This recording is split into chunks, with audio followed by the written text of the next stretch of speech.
The demon turns to Charlotte and tells her that he has been waiting for her. The knight screams and tells the main character not to do this, because he believes that she needs to retreat, because this demon brings death and cannot be defeated by relying only on human strength. The man claims that if he uses more magic in his condition, her life will be in danger, and therefore suggests retreating. Charlotte asks where they will retreat, because she believes that if they do not finish him off now, it will be the end for all of them. The knight agrees with the lady, and she says that this is why she is now going to fight until her last breath, because he himself taught her this.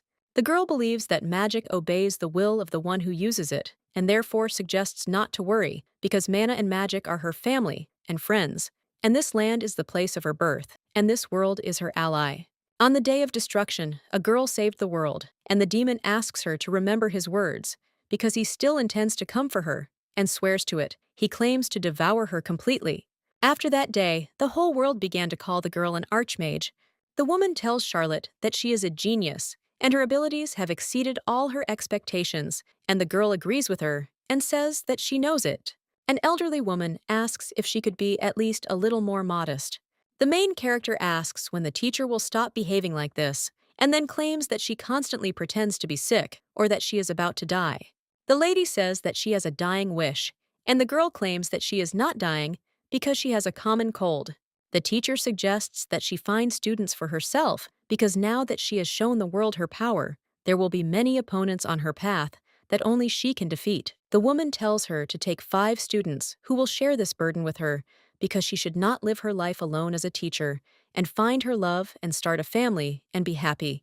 Charlotte asks in surprise how she can do this because she thinks that maybe she is stronger, younger, and smarter than the teacher, but she doesn't know how she can find it. Hearing this, the lady picked up a broom and asked if she was being modest. She then wanted to hit the student, but she quickly ran away. The maid watching these ladies smiled and thought how full of energy they were, as always.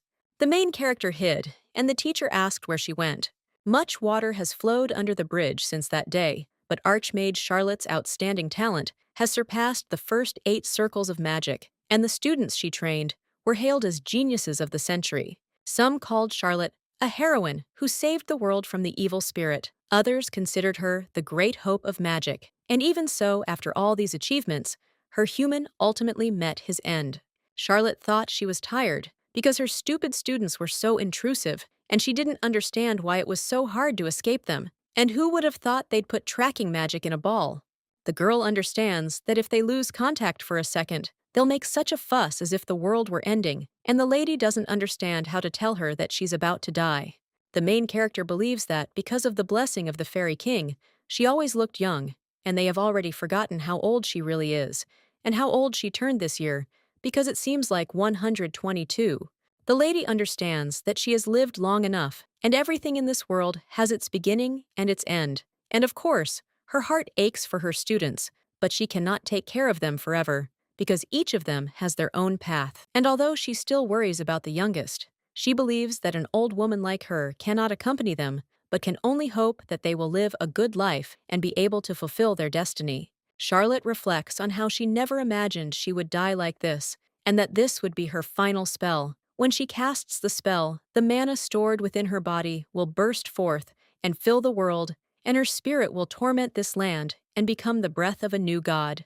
The main character does not understand how there could be a more noble death than this, and believes that even the teacher would be pleased because she lived a worthy life. At that moment, a whirlwind of memories flashed through Charlotte's mind. After all, when she plunged into eternal sleep, each of her students would receive a letter from her with her last will and testament, and she was sure they would be shocked, but hopefully not too sad. Charlotte thinks the potato fries she had for dinner last night were delicious, but she also thinks she could have stepped on the face of that horse-faced idiot who burned her research a couple more times.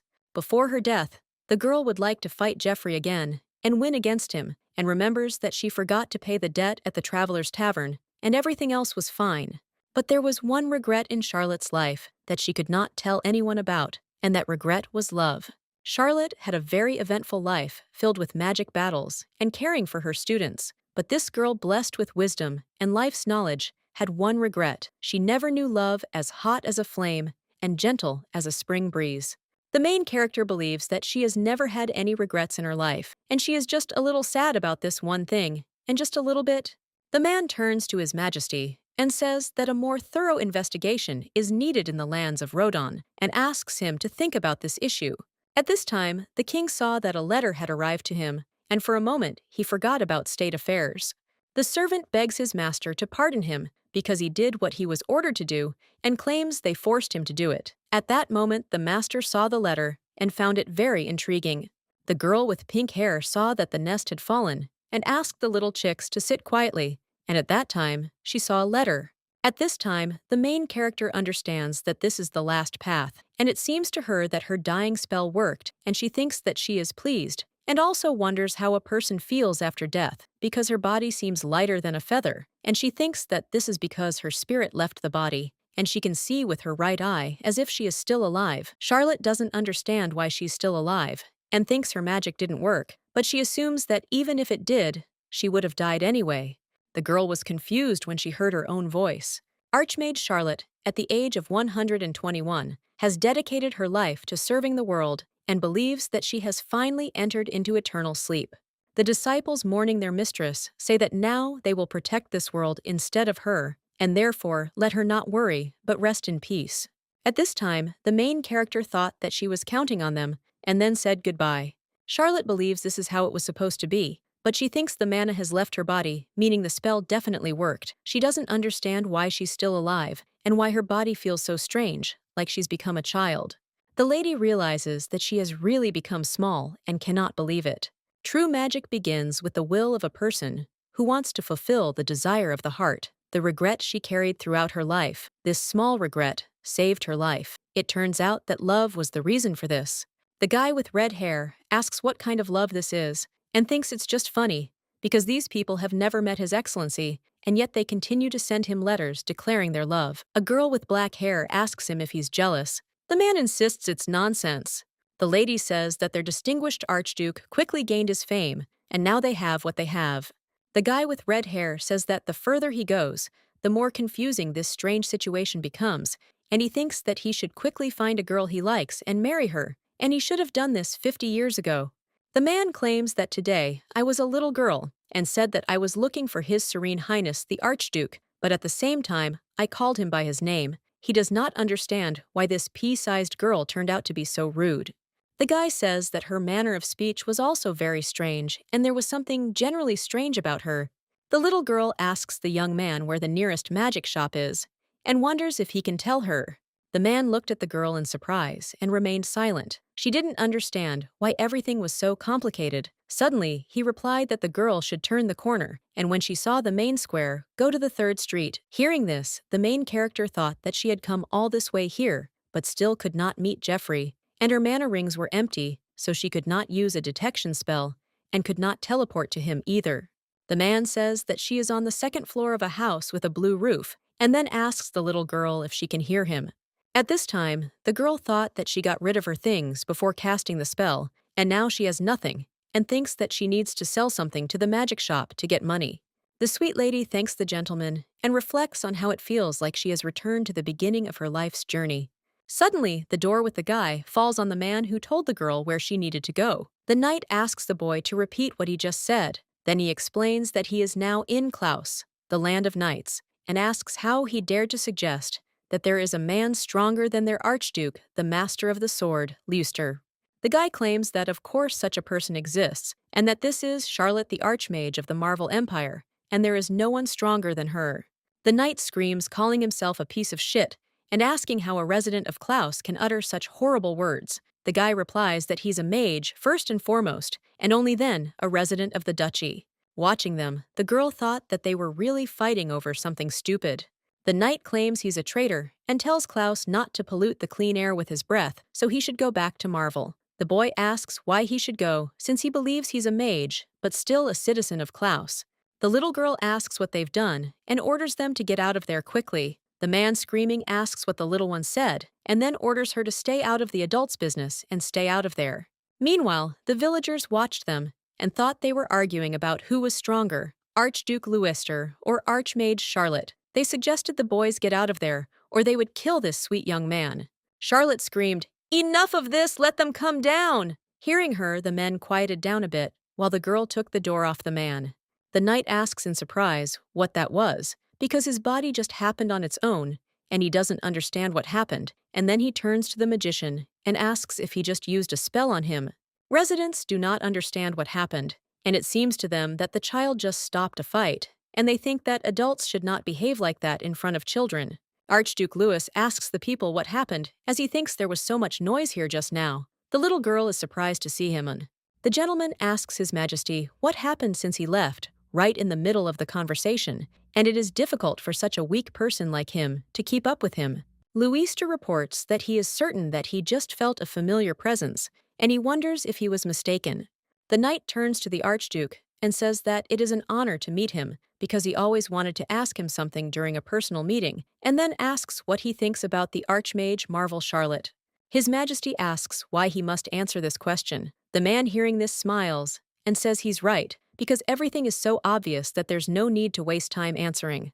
The knight says that he thinks so too, and has always thought that it is even ridiculous to put the names of the Archduke and the Archmage on the same level, and then asks how a simple mage can compare with a master of the sword, since he believes that it is not for nothing that they say that the sword is a force that has no equal in the world.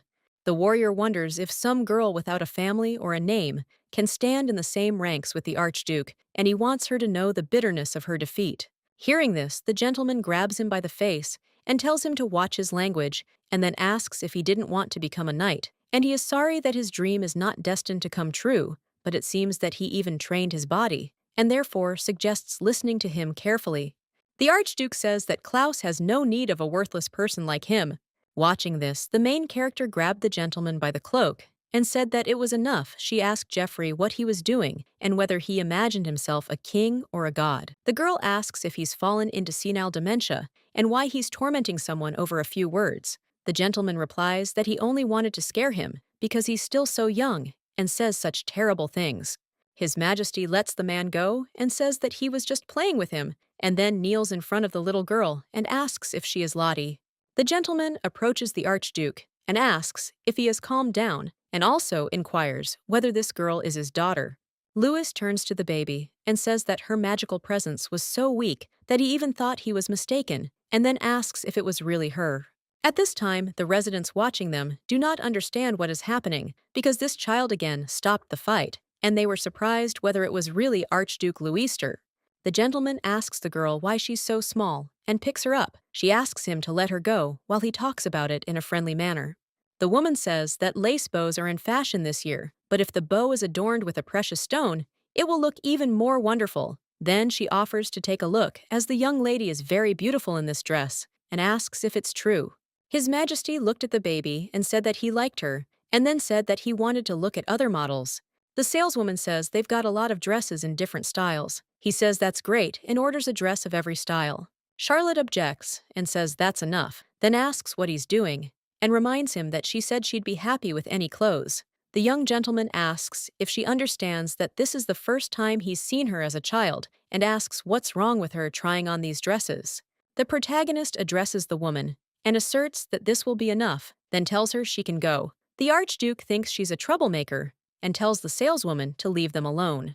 The woman hearing this was surprised and did not understand what it was, and she became interested in why this little girl allowed herself to address the Archduke as you.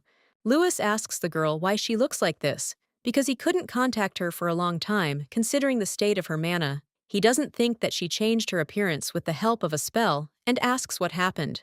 Charlotte says that she thought that there were no regrets in her life because she lived a rather rich life and thought that she had nothing left to strive for. But this turned out to be untrue because there was no love in her life. The gentleman asks what she means by that. The girl eats the candy and says it's delicious, but he asks her to explain why she has no regrets in life and what love she's talking about, since he doesn't understand how this relates to her becoming a child.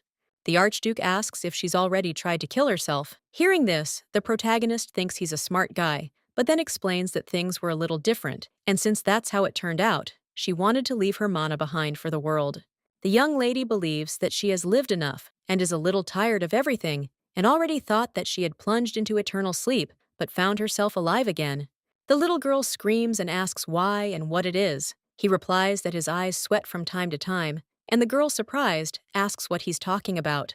Jeffrey asks if she really was going to kill herself, without telling him anything about it. But the little girl objects and says that she did not kill herself. The gentleman says that the next time she is about to die, she should tell him that he has also lived long enough in this world and therefore plunge into eternal sleep with her. The Archduke asks if it's all because of the curse and believes that it's all his fault because he should have stopped her that day but couldn't. The main character calms the man and says that no one is to blame for this because it was her choice and only she should bear responsibility for the consequences. Jeffrey claims that this is just her Lottie and believes that she should not bear all the hardships alone, and then asks why she can't at least rely on him, her close friend. Jeffrey's dearest friend, Teen Lewester.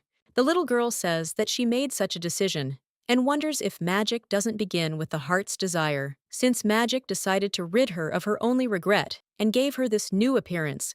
She decided to live her new second life again. The gentleman asks if her regret was love, and whether she means love between a man and a woman. Then he asks why they don't start with her manner of speaking like a little old lady. Hearing this, Lottie asks what's wrong and what's wrong with her manner of speech. At this time, a guy with blonde hair ran up to the coffin and said that he would find her. A man with red hair asks His Excellency what's going on. The gentleman says he simply has to answer the question, and then the girl asks if he remembers her. The guy says she's the strange girl who came this morning. Hearing this, the gentleman smiled, and the little girl glared at him. Jeffrey tells me to forget about it and tells me to introduce myself, then says he has 3 seconds. The man says his name is Phaeton Sylvan, age 23, is the unmarried third son of the Marquis, and currently one of the knights of the Grand Duke Louis II. He is sworn to serve his grace until death. His hobbies include reading special fencing skills and an aversion to spicy food. Otherwise, he is not picky about food. The little girl says that he, like her, can't eat spicy food, and the gentleman says he's coming over, then claps his hands and says congratulations because he just became the Akmug's personal protector, and so he's confident he can handle it. Hearing this, the Phaeton was surprised and thanked him. The Archduke said that he would then inform him of the remaining details of the work. The main character thought that this is how they found security for her, and the gentleman asked if she really plans to hide the truth from her students. Charlotte says she won't tell anyone about herself because she knows they've probably already received the letters with her last will and testament, and now that her body has become like this and her mana has left her, they won't be able to find her trace and will think she's truly fallen into eternal slumber. Jeffrey says that if she thinks so, then it's for the best. The girl explains that they relied on her too much in the past and believes that if they think she's dead, then they can become independent and live their lives based on their own decisions. The Archduke tells the little girl that he feels she doesn't know her students well. However, the most important thing is that she asked him for help, and for her sake, he will do anything, even manage to cope with her students. Lottie asks what else to do, and then threatens that, if he lays a finger on her students, she'll kill him. The man says he understands, then reports that his eyes have suddenly started sweating again. The main character says she liked this person. Jeffrey thinks it's a quiet land in a remote rural area, and the name is Arya. His Majesty declares that from this moment on, Archmage Charlotte becomes Count Lyson's daughter, Arya Lyson. He then declares his joy that her eyes have healed and affirms that he will always be by her side in this life and will do everything in his power to help her. The man says that as her best friend, he wants to wish her new life to be filled with happiness. At this time, the main character thought that perhaps this was the new chance that mana and magic gave her, and she believed that she would live not as an archmage who saved the world, and not as someone's teacher, but as an ordinary person. The girl asks what these little things are that look like ripe apples. Phaeton explains that these are Miss Arya's new friends, and then smiles and says that they are also his cousins. The Archduke asks if it is not wonderful to have new friends for a new life. The little girl with red hair says that this girl just called them babies, and then claims that she is younger than them, and that is why she is a child here. The gentleman reminds her that he said she really doesn't know her students well. Then he turns to him and suggests he speak since he's already come. The silver-haired boy asks where Charlotte is. Jeffrey wonders if he's the one who should be asking her that question. The man explains that he hasn't been able to contact her recently and asks what happened to Lottie. He argues that if Lord Charlotte is staying in Klaus's lands, it's impossible for the Lord not to know about it. The Archduke says that the youth has become ill-mannered lately, and even though he's his friend's apprentice, his patience has its limits. Then, he takes the sword and announces that it's time to begin his education. The red-haired girl says it's all hers and insists he promised last time. The boy asks if she believes him and then says it's time for her to stop eating because she'll soon turn into a pig. The main character looked at them and said there was no need to fight over food. Hearing this, the girl approached her and hugged her, telling her that she was very kind. The boy asks why she gave away her piece because he thinks that his sister eats a lot anyway, and then he gave his plate with cake to the lady. Lottie says no and suggests he feed himself since he needs to eat a lot and grow tall. Hearing this, he says that she really is very strange, then asks if her name is Arya Leeson and asks if he can just call her Arya. Hearing this, the girl thought that this was now her name, and she was thinking that maybe Jeffrey was right, because in her new life she would also have to be a new person. The main character says that he can call her that, and reflects on the fact that she should now meet new people and live carefree and relax in a new place, and perhaps erase that regret by meeting the person destined for him. However, the young lady understands that first, she needs to grow up a little. At this time, the lady turns to His Excellency and asks in surprise what happened during the night. The man replies that considering that 3 of the Archmage's students came to him, everything is fine. The Archduke remembered that they asked where their teacher was because they understood that he was with her until the end, and asked her to tell them what happened. The girl says that it seems to her that no one present here knows where the teacher is, and thinks that maybe something happened to her because she doesn't feel anything unusual about her presence. No mana, nothing at all, and she thinks that she really disappeared from this world.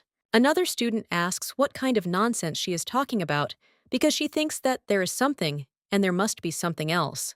Jeffrey says that something really did happen to Lottie and asks if they could tell him more about it. The guy says that he doesn't think that his grandfather knows anything, and then says that he can't come to terms with it after this letter.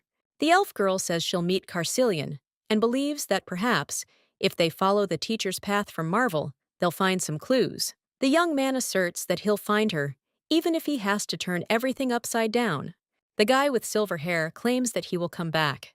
The Archduke thought that he should hide her well, so that no one could find her, and believed that it would be better for them not to see each other for some time. 8 years later, the young master asks Lady Leeson to wait for him. He kneels with flowers in his hands and declares that his heart has belonged to her since their first meeting, and asks her to accept his sincere intention to make her his wife. Meanwhile, the main character doesn't understand who he is or what kind of child he is, and then she remembers that she saw him in a literary circle, and it seems he only recently came of age. Arya says that there is such a big gap between them that she is afraid that they will never be able to overcome it, and then claims that they cannot be together, and at that time, she thought that she had to leave. 8 years have passed since the girl changed the death spell and woke up in a small body, and she lives in this body as Arya Leeson. The young lady realizes that from her movements to her manner of speech, she has completely honed her skills as an Arya, but she still can't shake the feeling that her mind doesn't match her body. The guy screamed and declared that he loved her and asked her to wait. Meanwhile, she thought about how he was still a child. The red-haired girl asks why she's so late, and her brother suggests they hurry up. The protagonist says she's already on her way, and then thinks about how it seems love remains out of reach in this life. In the capital of the Empire, Klaus, a girl, quickly runs down the street, and then she hid. The man approaches the miss and says that everything is fine, and suggests that she not be afraid, and then says that they are not bad people. Lulis with them, and then invites him to introduce himself. The guy says his name is Jerome Halford, and the grandfather with red hair says that her name is Judith. The main character reveals her name is Arya. The man holds a flower pot and says it's a small explanation for the new members of the Lulu Club, as it's a new type of flower bred by the magician Mervil 3 years ago. Judy says that it is a new fashion trend in event to grow Lulu, and then she asks the lady if it is not wonderful because it has magical properties and changes the color of its petals depending on the mood of the person who planted it. Grandpa says that when a person is happy, the petals are painted in a bright color, and when a person is sad, the flower darkens. But Lulu also has a romantic story attached to her. It happens very rarely, but if Lulu acquires a rich red color, this means that the person who planted it will meet the love destined for them. The man suggests waiting a little because he will now bring seeds for the newcomers. Judy grabs the girl's hand and tells her they're going somewhere new. The man tells them to be careful because the seeds are already planted in pots. The red-haired lady says the girl hasn't been to the capital in a while, so they need to make time for everything. Arya insists they'll be there for a while, so there's no need to rush. The little girl says that she is right, and believes that if she doesn't do anything, she will just sit in the room again. Arya says that they have been walking around the city for 10 days already, and asks if they can take a little break, and suggests going in and eating cake, since there is a very good place nearby. The man wanted to grab the girl by the hand, but Judy noticed it in time and did not let him do it, and then asks who he is. Arya tells her to let him go because he's Lord Sylvan. The girl, surprised, asks why he's wearing that cloak. The Lord praises the boys and says they're great. The guy asks why he tried to sneak up on them like a thief. Sylvan explains that he needed to deliver the message discreetly. The main character saw the carriage and realized she needed to go to it. The gentleman holding a huge bouquet of roses said they hadn't seen each other for a long time. Lottie, surprised, asks if he's coming back from the party and what kind of flowers they are. The man explains that he picked them up from the roadside and asks if they smell wonderful and if she wants them. The girl replies that she doesn't need it. Jeffrey says she doesn't look well and asks what happened, wondering if she's heard any bad rumors. The little girl, surprised, asks what rumors he's talking about. The Archduke tells her to forget about it and then asks if she likes Klaus's capital. Lottie says it's a very peaceful and vibrant atmosphere and a nice city. He asks about love and wonders if she's found the love that could erase her regret. The man asks if that's why she came to the capital. She replies that it's not exactly true, but he suggests that if she looks closer, then gets closer, and says that she doesn't know, but she suspects he might be much closer than she thinks. The main character agrees with him and says that she just wanted to ask him about the former captain of the Knights Baron because he is well over 90, and also asks if he is married and asks if he can introduce her to him. Jeffrey replies that he died last year due to old age, and the lady says that she should probably be glad that she didn't die at her age and is still thinking about love. The Archduke tells her not to speak as she's simply thinking about people close to her. The young lady asks, "What about the Alphonse's finance ministers?" He shrieks and replies that his great-granddaughter just got married the other day. Lottie asks if this is true, and then says that her congratulations, and asks why he is yelling at her, and says that his trousers will get dirty, and offers to sit normally. The main character looked at the guy in surprise, and asked what was wrong, and what had happened. He replied that he just felt sad about something. Charlotte asks if there's been any news from Marvel about her students. He explains that Marvel's sky is as peaceful as Klaus's. At this time, the guy runs away from the knights, but they suddenly surrounded him and said that if he continues to run away, he will only worsen his situation, and therefore ask him to follow them. The young man thinks this is stupid, and then asks why he is wasting his energy chasing him. When Judy saw the girl, she asked if she had already talked to her brother Sylvan, but suddenly saw that she had forgotten her gloves at the club, and they were from a limited collection. Lottie says she'll bring them, and the red-haired girl offers to go with her. The main character objects, and says she'll go alone because she wants to be alone for a while. The lady claims that she will be back soon, and invites them to go and eat some cake. When the girl left, Judy said that she looked so exhausted, and her brother thought that it was all her fault because he thought that all she did was drag people around with her. Judy says it's his fault because he suggested they go to the Lulu Growing Club. Suddenly they see the capital's security and don't understand what's happening. At this time, the main character is thinking about what if she comes to the capital. She will be able to find out news about her students because she is interested in whether everything is well with them and thinks that probably nothing special is happening. The girl thinks to think positively, but when she went inside, she realized that it was very quiet and thought that everyone had already left. Meanwhile, the woman tells the girl that a kidnapping has occurred, and the townspeople are so alarmed by what's happening. Judy, surprised, asks if she means to say the guards were in such a hurry because the kidnapper was somewhere nearby. Jerome says they need to go after Arya, as he's worried she left alone. The woman, surprised, asks if they really didn't know anything and explains that the real reason for all the fuss is because rumor has it that Dan Monty from Marvel is the suspect. The lady asks the guys if they have heard of him and then says that Dan Monty is the leader of the Black Moon. At this time, Dan Monty asks the main character if she knows about Charlotte, an outstanding archmage Marvel. DeMonty is Charlotte's third student. Hearing the question, the main character hid her face with her cloak. She saw that the man was holding a flower in a pot in his hands, and then she quickly ran away.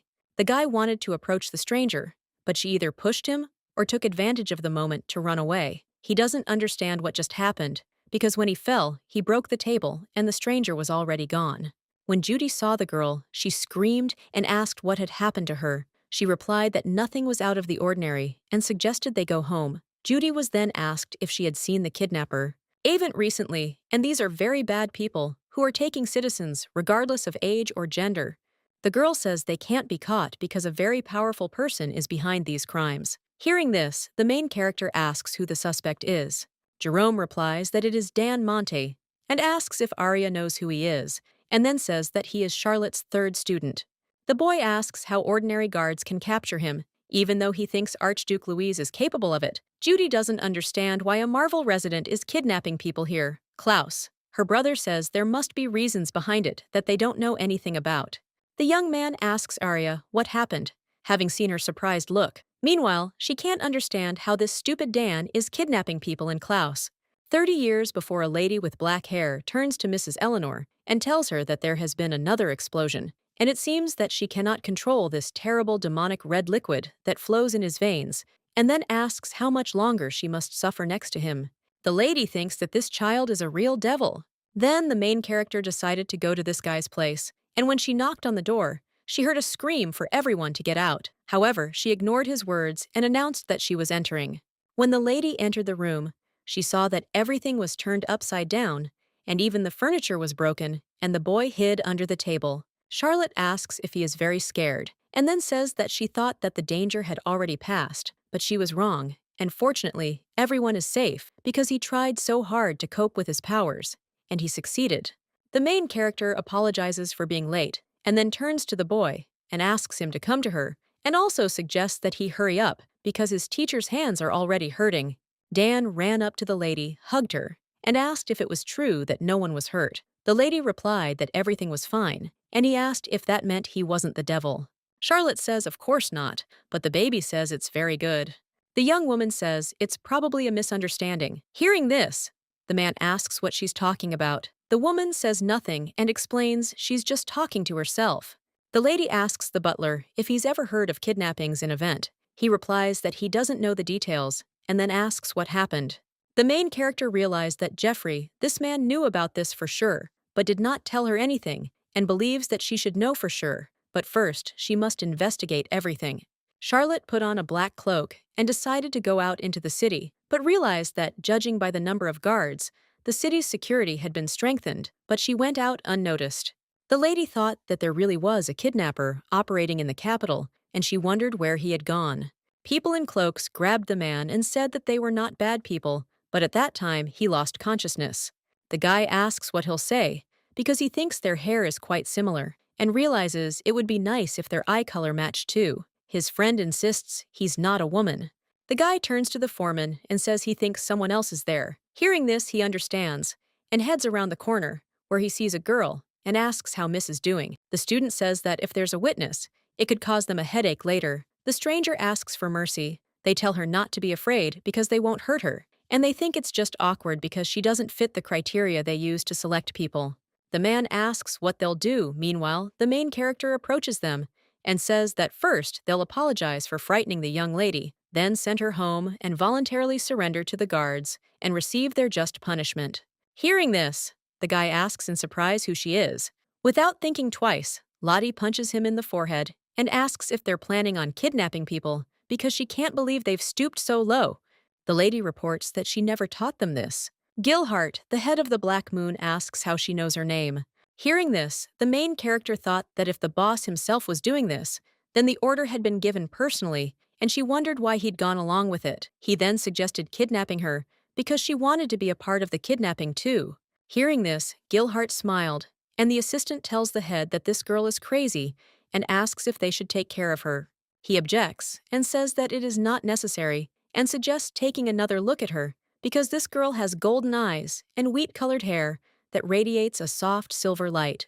Gilhart claims that it has been a long time since he saw such perfection, and then says that they are just looking for a person, and she just fits the description perfectly. The man approaches the miss and asks to take advantage of her generous offer and kidnap her. He then offers to go with them. The gentleman smiled and said that this is exactly what he told them because he couldn't imagine why they needed an old man like him. The girl says that she also told them almost the same thing and asked them why they took such a useless person like her. And they answered that there are no useless people in this world, and the life of every person has its own value. Hearing this, the main character thought that she did not understand what kind of strange situation this was, and observing the light, casual conversation, she believed that they had really been kidnapped. Charlotte believes that they have gathered here more than one or two people and does not understand why they needed all these people. The lady recalls that they then said that they were looking for a person who fits her description and understands that she has a bad feeling. At this time, the head of the Black Moon enters the room and asks for a moment of their attention and then apologizes for keeping them waiting. The man first thanks them for their cooperation and offers to move on to an explanation of what is happening, and then asks if any of them have a pet, a large dog or a cow. The girl says that she has a cat at home, and the other girl says that she has a dog. Gilhart explains that they should simply be aware that this situation may resemble the situation with their pet. While he may have a fiery temper, he won't attack his owner or bite him, so they have nothing to worry about. The gentleman suggests that for their safety, they stand in a single row. At this time, the main character saw Dan, and then hid behind a woman, and she became curious about what was wrong with him, because she understood that he looked completely unimportant, but felt that his mana was in a calm state. The man checked each person and placed an eye patch with a golden stone over one of their eyes. However, not a single girl was suitable, and it was the protagonist's turn. Dan looked at the lady who had closed her eyes. Gilhart asked if he was sure it wasn't her, and suggested trying on a blindfold. The gentleman suggests that the next people wear a blindfold and apologizes for the inconvenience. Charlotte understands that he is looking for people who are similar to her. The girl looked at the Dan who grabbed the man and asked if he was a teacher. The grandfather insisted he was a wonderful young man, and his assistant said they would choose him today.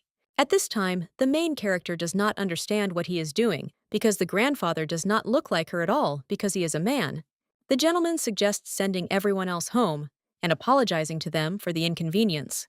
Dan tells the man calling him teacher that he can't sleep. The helpers ask people to keep all this a secret and take these gifts with them, and also wish them a safe journey.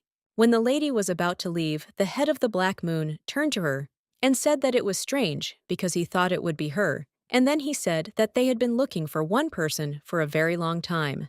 The man says that of all the people they chose, she fit the description best, but it seems he was mistaken. He believes the grandfather will stay here for a while, and then they will escort him safely home.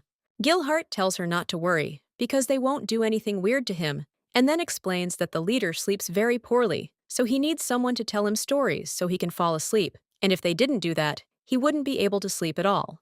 The lady asks why he's telling her this. The guy replies that he's probably just really sad she wasn't chosen, then wishes her a safe journey, and says that if she wants to report them to security, she's free to do so, as she understands it won't change anything anyway.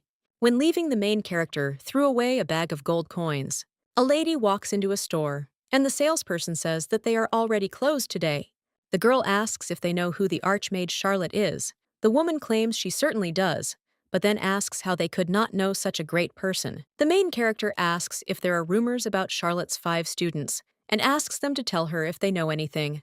The lady says that her first student is the Emperor of Marvel, and 6 years ago they only talked about him because the Emperor gathered the magicians of the Empire, and with their help, he invaded Klaus. The Emperor announced that he was looking for one person, and she thought that this would lead to war, and the whole country was talking about nothing else. And then he asks where the lady was at that time, that she did not know about this incident. The woman says it's just a rumor, and then reveals that the second student is the guardian of the Pantheon. She tried to resurrect someone, and as a result of casting a spell, she destroyed half the sacred forest. If she hadn't stopped her research, she likely would have destroyed the entire world. The third disciple, Dan Monty, the leader of the Black Moon, is simply a creature of evil, and it seems something happened 8 years ago that drove him mad. Before that, he was wreaking havoc across the continent, and now he's moved to Klaus, and then he asks if all the fuss in this city isn't because of him. The lady says nothing is being said about the 4th student, and she heard something about the 5th student, who is said to have fallen into eternal sleep. He went into the devil's domain, where no one goes, just to find someone, and he died there. The man asks Lady Lisin in surprise how she got in and what she is doing here at such a late hour. The girl turns to the Archduke and he tells the servants that everything is fine and they can go. The main character reports that she did not hear any rumors, and even if we take into account that she was in the village, the fact that she did not hear anything about these incidents or about the countless rumors means only one thing, that he personally had a hand in this. Jeffrey agrees with her and says she's right because it was him. He then explains that her students aren't little children who need her constant care and protection, and then reminds her that she herself said she wanted to start a new life. The Archduke informs her that having learned of her desire, he too wants her to live for himself. The girl asks for an answer to just one question and asks if any of these rumors are true. The man says, whether they are true or not, she should not worry about it because she believes that this is all an event of days gone by, and there is no point in resorting to magic for the sake of such nonsense.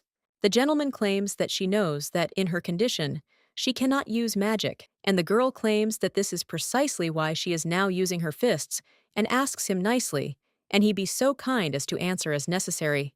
Jeffrey shows a pile of papers and says that this is all the information he has collected about the activities of her students over the past 8 years. Charlotte tells him not to mock her, but the gentleman insists he's not mocking her, he's simply putting everything in order. The main character doesn't understand what these scoundrels have been doing all this time, since there is a lot of material on them. Jeffrey says he was a little surprised too, because he had to work hard to keep her from finding out, and then apologizes and explains that he's looking for a way out. The girl asks what he's talking about. The gentleman replies that it's about the curse, and says it hasn't disappeared. She tried to kill herself without telling them, because she knew the truth would hurt them. The Archduke says that he will not allow this to happen, and no matter how long it takes, he will find a way out, and asks not to worry about anything until then. Charlotte says she really did say she wanted to live a new life, but that doesn't mean she'll abandon her students to their fate. He says he knows all this new life, and talk of finding true love, is just an excuse to avoid showing up to his students. The gentleman suggests simply telling him the truth, frankly, and without embellishment. Meanwhile, the lady realized she had been telling him the truth. Sylvan turns to His Excellency and says that he does not know why he does not answer and does not leave the room, but now he will have to personally go to him to make sure that everything is okay. When the man saw the gentleman, he asked in surprise if he had been attacked last night. He replied that the world's greatest magician was coming to him, and his life still flowed through his veins. The aide explains that he meant the attacker's life and that they must interrogate him immediately and find out who gave the order. The Archduke orders him to stop shouting and then tells him to leave because he wants to be alone. At this time, the gentleman thought that she hated him again and thought that it would be wonderful if there were only them in this world. The maid tells Lady Arya that she got up early today and then says that she came to put fresh flowers in her room and asks if she should bring her some warm tea. The lady thanks and refuses, and then says that she will go out for a short while on personal business and let her tell this to Rum and Judy if they ask. The maid asks if she's going alone, and then says she'll tell the butler to prepare the carriage, but the lady refuses, saying there's no need. The maid thought that this was strange and asked if something had happened.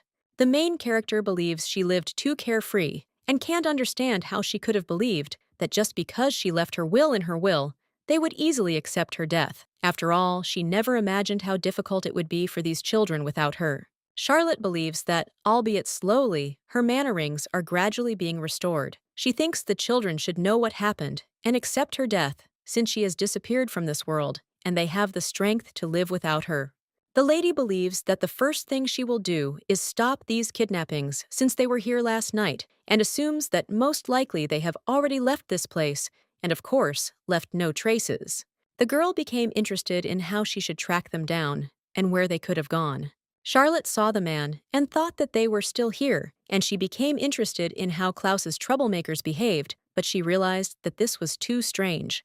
The main character turns to the young man and says that she thinks she is lost, and then explains that she was just looking for the Louisiana Memorial Park. The guy grabs the girl by the shoulders and says that she came just in time and calls her a sweet victim who came into their hands. Suddenly, a man in a black cloak appears and attacks him. Charlotte wondered why he had suddenly appeared and thought he must have been following her. She turned to the man and asked if he was the man who had been following her for the past few days. Hearing this, the man in black clothes disappeared.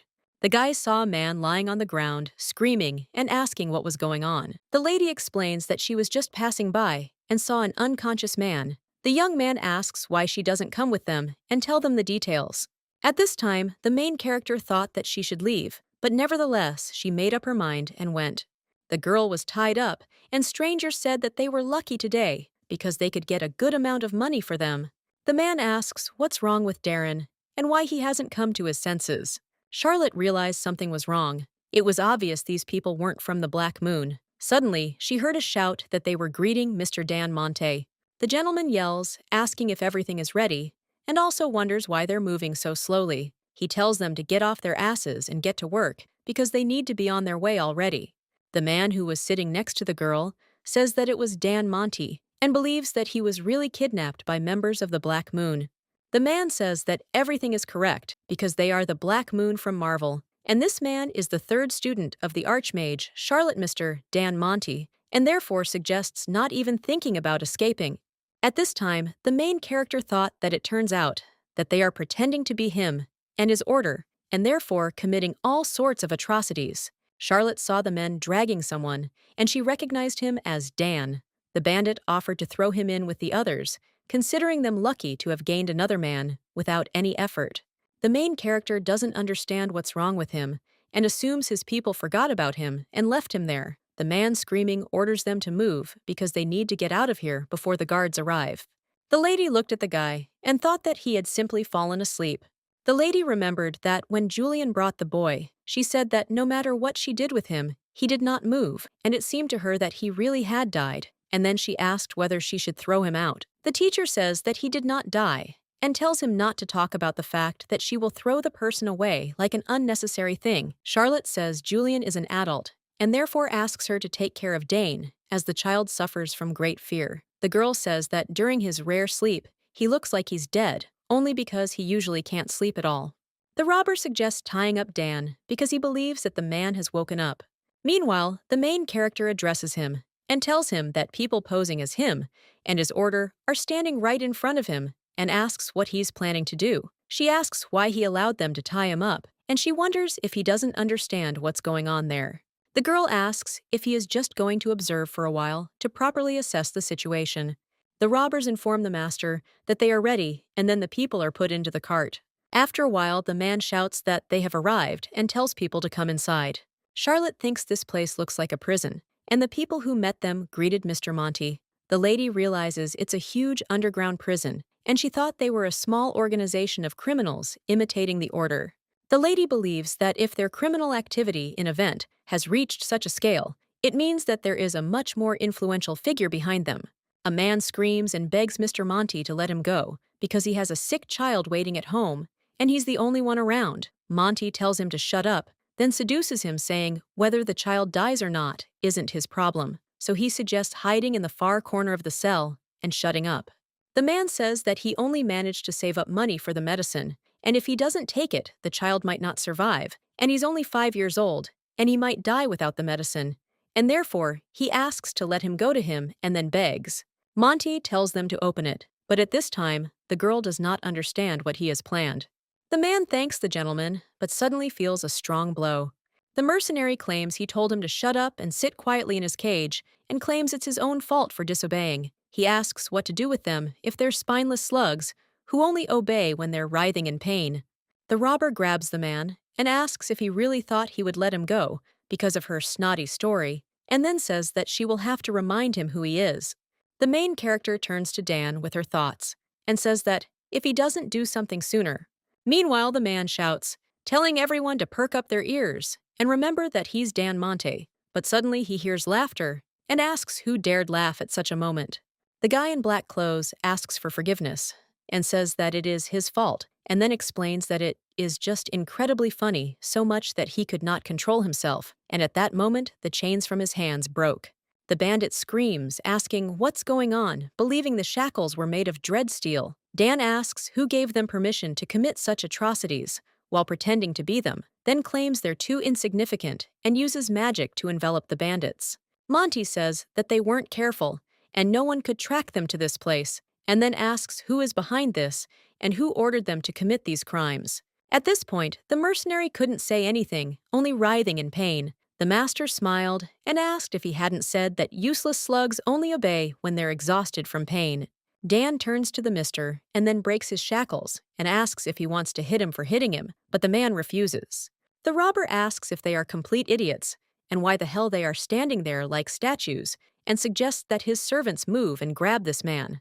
The mercenary tells the master that their bodies are not moving. Gilhart asks the guys if they took on too much when they decided to pretend to be such a powerful order as their Black Moon, especially considering that they have neither powers nor abilities. The assistant asks what to do with them, as he thinks this isn't Marvel, and where such a magnificent warrant could have come from. He orders them to seize everyone, as it seems this is their only refuge. Dan grabs the man by the shirt and asks who ordered this operation and who's behind it. He replies that he was simply doing what he was told because he was told they could carry out their business without interference. The gentleman asks who he is talking about now. A man with red hair approaches. Miss says they've met again and asks if he can help her untie her shackles. He asks if she's been kidnapped again and assumes it's some kind of hobby. The robber says that he sprinkled the earth with the blood of your teacher. He was going to revive him in this world, but he cannot find it anywhere. Hearing this, the man does not understand what is happening and thinks that he is saying this spell, and the main character understands that this is a demonic language. She pulled out her sword and hit the stick that the robber was holding. The mercenary claims that he will tell them everything, but at this time, the girl thought that his mana was unstable. The assistant turns to the leader and says that this is some kind of madness and suggests getting everyone out of here because the entire building could collapse. Gilhart turns to the lady and says that of course he understands that she is a special girl, and then asks if she really wants to die there, and therefore asks her to go to a safe place, because he believes that her curiosity can destroy her, and therefore she must leave immediately and run as far away from here as possible. Charlotte tells him to take all the people and try to get them out as discreetly as possible, and when he gets out, he should not forget to take all these scum with him, and she will stay there for a while. Sylvan asks the lady what she's talking about, and if she's crazy, she replies that she'll explain everything later. The man insists that she doesn't understand the situation they're in and believes there's nothing she can do to help. The Lord offers to take a look and then asks what she can do with the Archmage of the Six Circles, who has lost control of himself. He does not know why the leader entered this state, but he understands that now no one can stop him, and if she values her life, he implores her to run from here as far as possible. The main character asks if he's suggesting she leave this idiot to her fate. He claims all he can do now is wait for the leader to calm down and come out of this state, and tells her to stop being stubborn. However, the girl objects and tells him to let her go before she hits him. The man with red hair says that it seems like their eyes just met, and that means that as soon as he counts to 3, she should run, and if he dies, he asks to pray for the repose of his soul. The lady tells him to stop talking nonsense because he's had enough, and then she goes up to Dan and grabs his hand. She tells him to stop yelling and breathe calmly. Charlotte says that he is very sensitive to mana right now, and therefore does not use magic, and simply suggests leaving slowly and quietly so that this child can calm down. The main character recalls that one day a woman called her and said that she was looking forward to the day when she could meet her.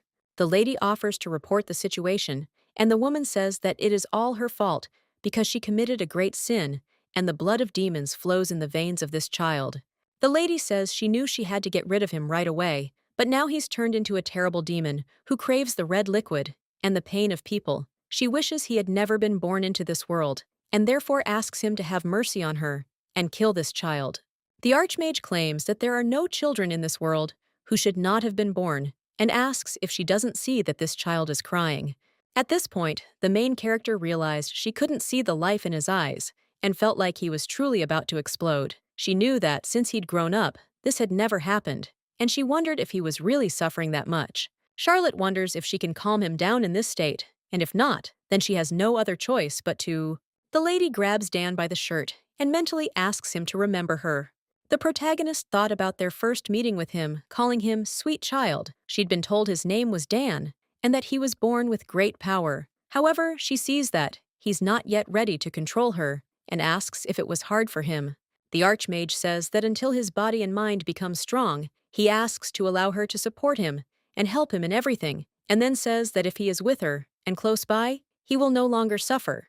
The lady claims that next to her, his heart will be calm, and he will not have to fear his strength because she is 1,000,000 times stronger than him and can stop any of his attacks and therefore he will have no reason to cry because he will not hurt anyone again.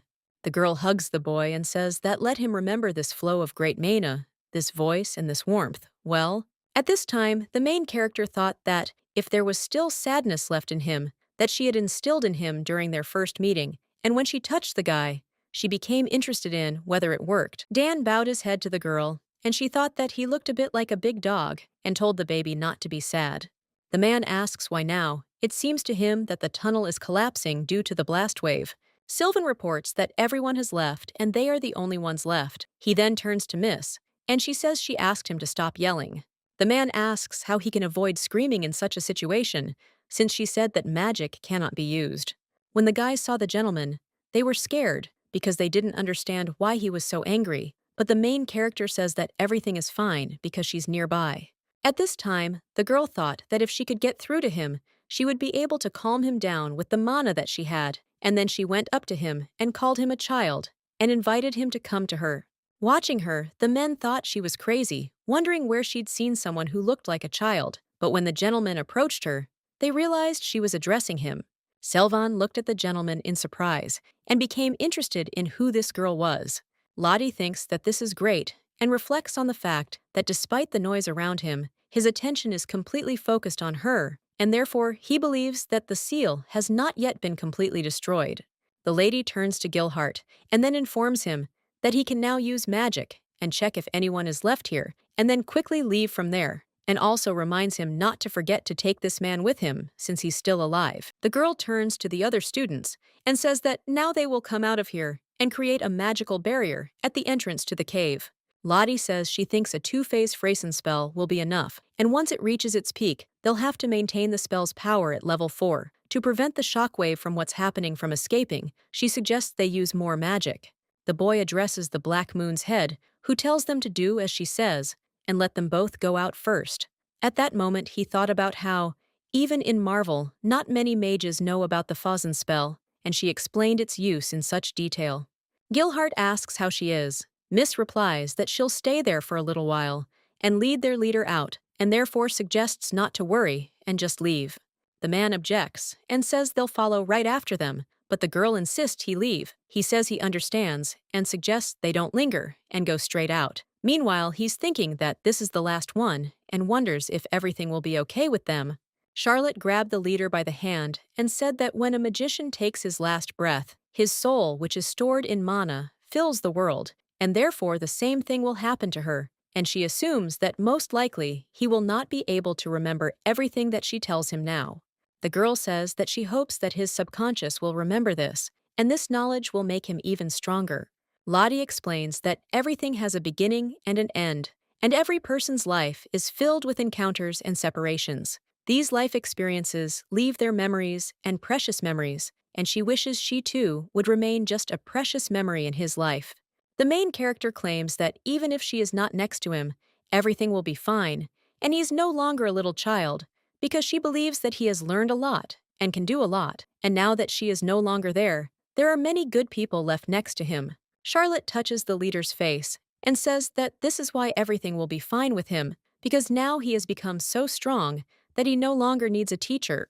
Hearing this, the gentleman grabs the girl by the hand and says that he needs her, and says that he is not at all okay, and calls her teacher, and then begins to cry. When the guy hugged the girl, she thought that he was acting like a stupid child, but at that moment, an explosion occurred, and people saw that the entire tunnel had collapsed. Gilhart doesn't understand why they didn't come out then, but he thinks that the leader definitely survived, and he became curious about what happened to the girl, since it seems that she is also a magician, and also a very strong one. Suddenly, the girl leading the leader emerged. She says he either lost consciousness or simply fell asleep, and a man in black was watching them. The man says that this is the last place she was, and that all traces of the teacher and her mana disappear here, but he does not understand why she decided to come to this cold and lonely place. Dan screams and calls for the teacher because he wants to tell her something, but the ghost says that she is dead, Charlotte Eleanor, and he will never see her again. The guy says that the leader hasn't slept for so long in a long time, and his friend thinks that it's because he lost consciousness this time, and asks if this isn't too much, since he thinks that these are necessary precautions, because one movement from the leader would be enough, and this entire room would turn to dust. The leader of the Black Moon turns to the guys and asks if they are here again, and then states that the leader is not a monkey in a zoo, and therefore suggests that they stop coming here because the leader needs to rest. Jody turns to the main character and asks her to tell her what she did yesterday alone all day. And her brother says that he is also interested because the butler said that when she arrived, she was all covered in dust and dirt and looked unwell. Arya says that she has to tell them something and that they should stay away from her for a while because something is going on, and she doesn't know anything about it.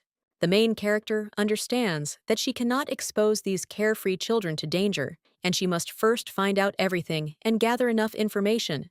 Judith asks in surprise where she got such thoughts, and also asks if she doesn't like the capital and if she wants to return home.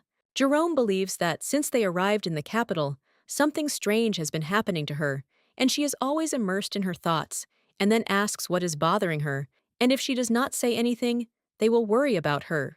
At this time, the butler enters the room and tells my lady that she must go outside and see this with her own eyes. The girl saw a carriage that brought a lot of flowers, and the Archduke who came to pick her up. Sitting in the carriage, the main character asks if he has gone crazy and what kind of performance he is putting on there. And the gentleman asks if she's still angry with him. The girl insists that he stop and asks why he brought all these knights. Lewester says he had a little mishap, and the first thing he did was rush to her to tell her everything. The lady asks what happened to Togo and whether she should praise him for it. The gentleman says he'll be very grateful. Lottie says she has no time for his jokes, as they've got a big problem, and she thinks the demons that haunt Doom have returned. Hearing this, the Archduke asks in surprise if she has any evidence, and then asks if this has anything to do with the collapse of the cave in Avant. Lottie says that as she thought he already knows, because those involved in the incident have already been captured by the Order of the Black Moon, so they need to conduct an investigation, and then asks why he sent a man to follow her. Lewester surprised asks who she's talking about, and she asks if he definitely didn't send her. The man insists that if he had decided to do something like that, he wouldn't have trusted anyone but himself. At this point, the protagonist realized it wasn't Jeffrey who sent him, and she wondered who it was. She thought about how she'd have to catch him next time, and no matter how insignificant it might seem, she couldn't let anything slide now. Lottie says it's already noon and she has an appointment. Charlotte said that when their leader wakes up, they should tell him that she will be waiting for him tomorrow at noon in the Nest of Wings on the Blue Square. Gilhart says that she asked to tell him, but did not say anything about the fact that they could not accompany him, and the leader never cared whether they followed him or not, and believes that he probably does not even know that they are here, since after waking up, he does not seem like himself at all. At this point, the girl tells him not to even think about interfering in her affairs, under any circumstances, and asks him to return home. The Archduke, surprised, asks if she really plans to meet him. Lottie tells him they've met before, and he asks surprised if the guy recognized her. She explains that they met face to face for the first time yesterday, but he probably won't remember anything because of the explosion. Hearing about the explosion, Jeffrey is surprised and asks if that means that yesterday's destruction was caused by the explosion of Dana Monte, and he also asks the girl if she used magic yesterday.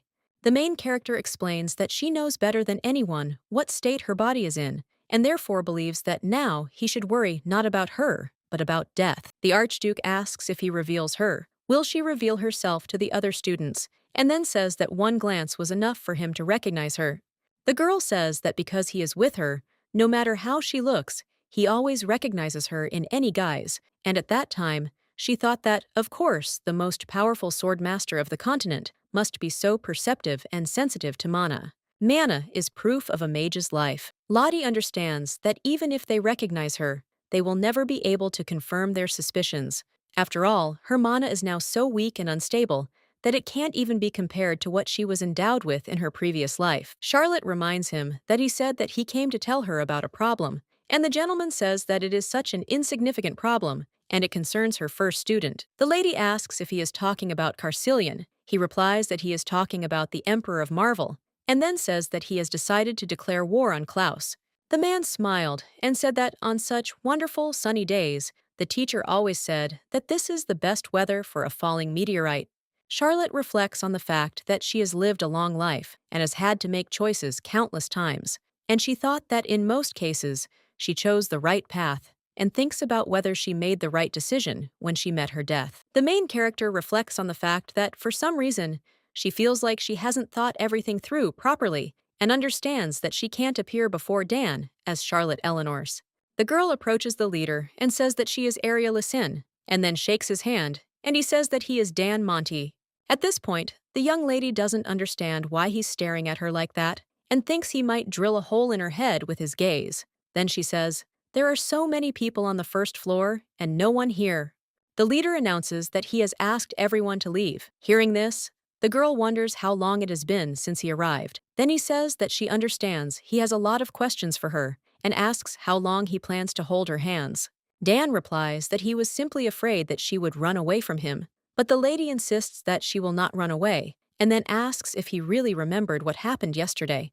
The man explains that he doesn't remember the details, and then asks if she saved him then. Hearing this, Lottie jumped up, and when she looked out the window, she saw a man watching them. He asks if she's going to grab him, and the lady objects, saying that he should be the one grabbing him.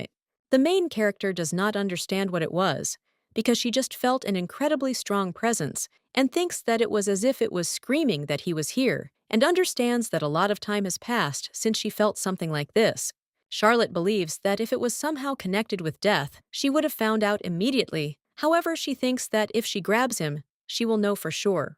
Dan tells the stranger in black to stop. Seeing this, Gilhart says that he will follow the girl and let them go to the leader, and if there is city security there, then let them not aggravate the situation. The leader of the Black Moon became curious about what was going on and who the leader was pursuing. At this time, the main character thought that she would first finish this story with Dan, and then, after finding out the situation in Marvel, meet with Carcillion.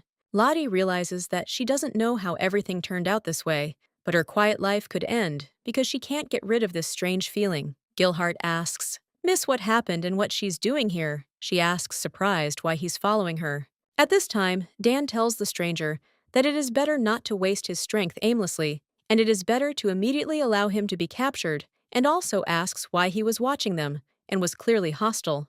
However, the stranger did not answer, and the leader said that he understood that he was not going to answer.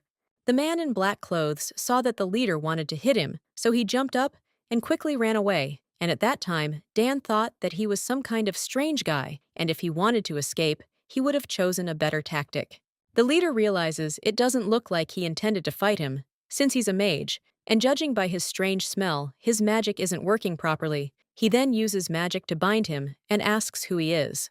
Dan heard nothing in response, only saw stone jowls that suddenly appeared and resembled animals. The assistants didn't understand what they were, but at that moment, the man in black ran away, and the leader noticed. At this time, Gilhart turns to the main character and says that he understands that this may sound strange, but after what happened yesterday, he cannot stop thinking about her.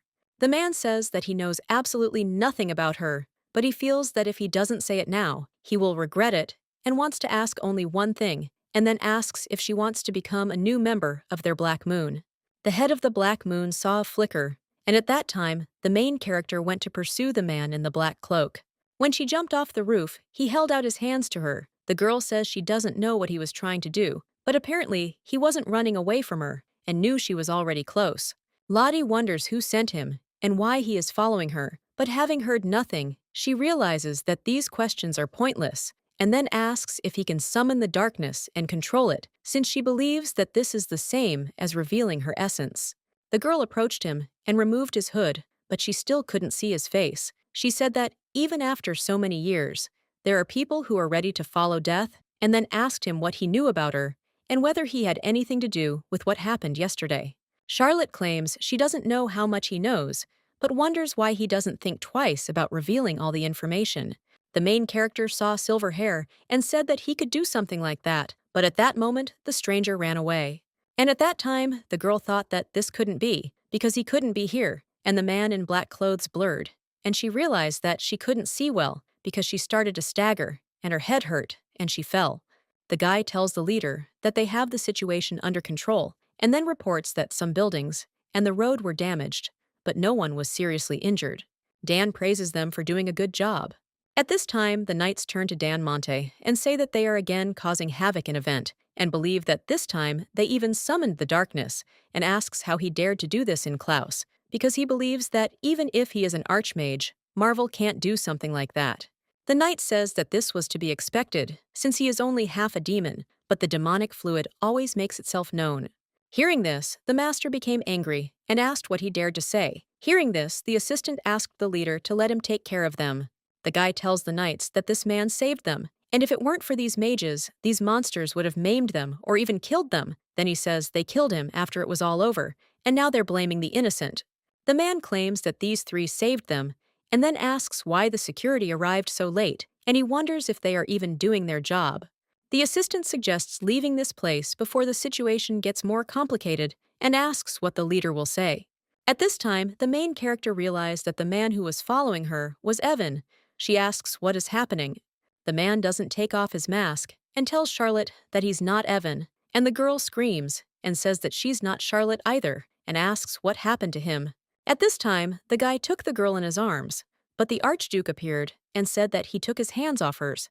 The main character thought that no one was hurt and wondered why he was acting like that. Jeffrey insisted he would never hurt her, and the lady explained that she wasn't talking about herself. The Archduke turns to the guy and says that this is how he learned to behave, and then he takes the sword and the fight begins. Charlotte asks what they are doing here together because she thinks that they are not children anymore, and Evan leaves and tells Charlotte that they will meet in Marvel. Evan was following her servile and believes that he figured it out from the very beginning. The Archduke reports that he too knew it was him and that his whereabouts were unknown, but he was last seen 4 years ago in the mountains in Marvel. There was a great commotion in the mountains, leading to rumors of his death. The gentleman explains that this is why they have no information about what he has been doing for the last 4 years, and they will track him down, because they believe that he could not have gone far. Charlotte says that there is no need, because he is the most capable among her students, and if that child decided to hide, then finding him will be very difficult, and therefore they do not need to look for him, because he will come himself. The lady doesn't understand why she didn't recognize Evan right away, and thinks it's only because he hid his face. The girl believes that she could not recognize him, because the mana around him is completely different, and there are only 2 reasons why the mana unique to each magician can change. If a person loses it, like she did, or if you touch it, you can't touch anything. Charlotte tells Jeffrey that she needs to go to Marvel. The servant informs His Majesty that a reply has arrived from Klaus, and the Emperor says that it has arrived faster than he thought. The man reminds them that he himself said that if they don't respond by today, he will send a meteorite at them and asks if they are declaring war. His Majesty asks why, as he believes they're sending a delegation to discuss matters peacefully. The servant asks if he truly thinks the man Gilhart met has any connection to her. The Emperor believes that if he is convinced of this, he should personally meet this man. The young man approaches His Excellency and asks if he sees that there were demons of darkness in the event. He believes that the knights must be immediately assembled and the palace informed of what happened to receive instructions on further action, and therefore His Excellency must first gather the knights. The main character tells the leader that it's okay that he ran away because he protected the people. The girl claims that this is wonderful. Dan asks his grandfather if he wants to tell him anything, and the Archduke replies that he has nothing and says that he is terrible and will never forgive him.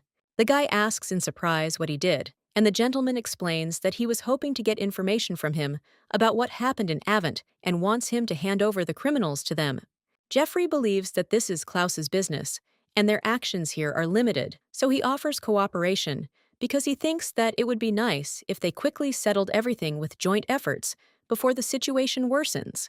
The gentleman believes that then they will all be able to breathe freely. At this point, the main character tells the maid that she simply wanted to change. Hearing this, the maid, surprised, says that she is the only lady close to His Excellency, and therefore they must serve her best.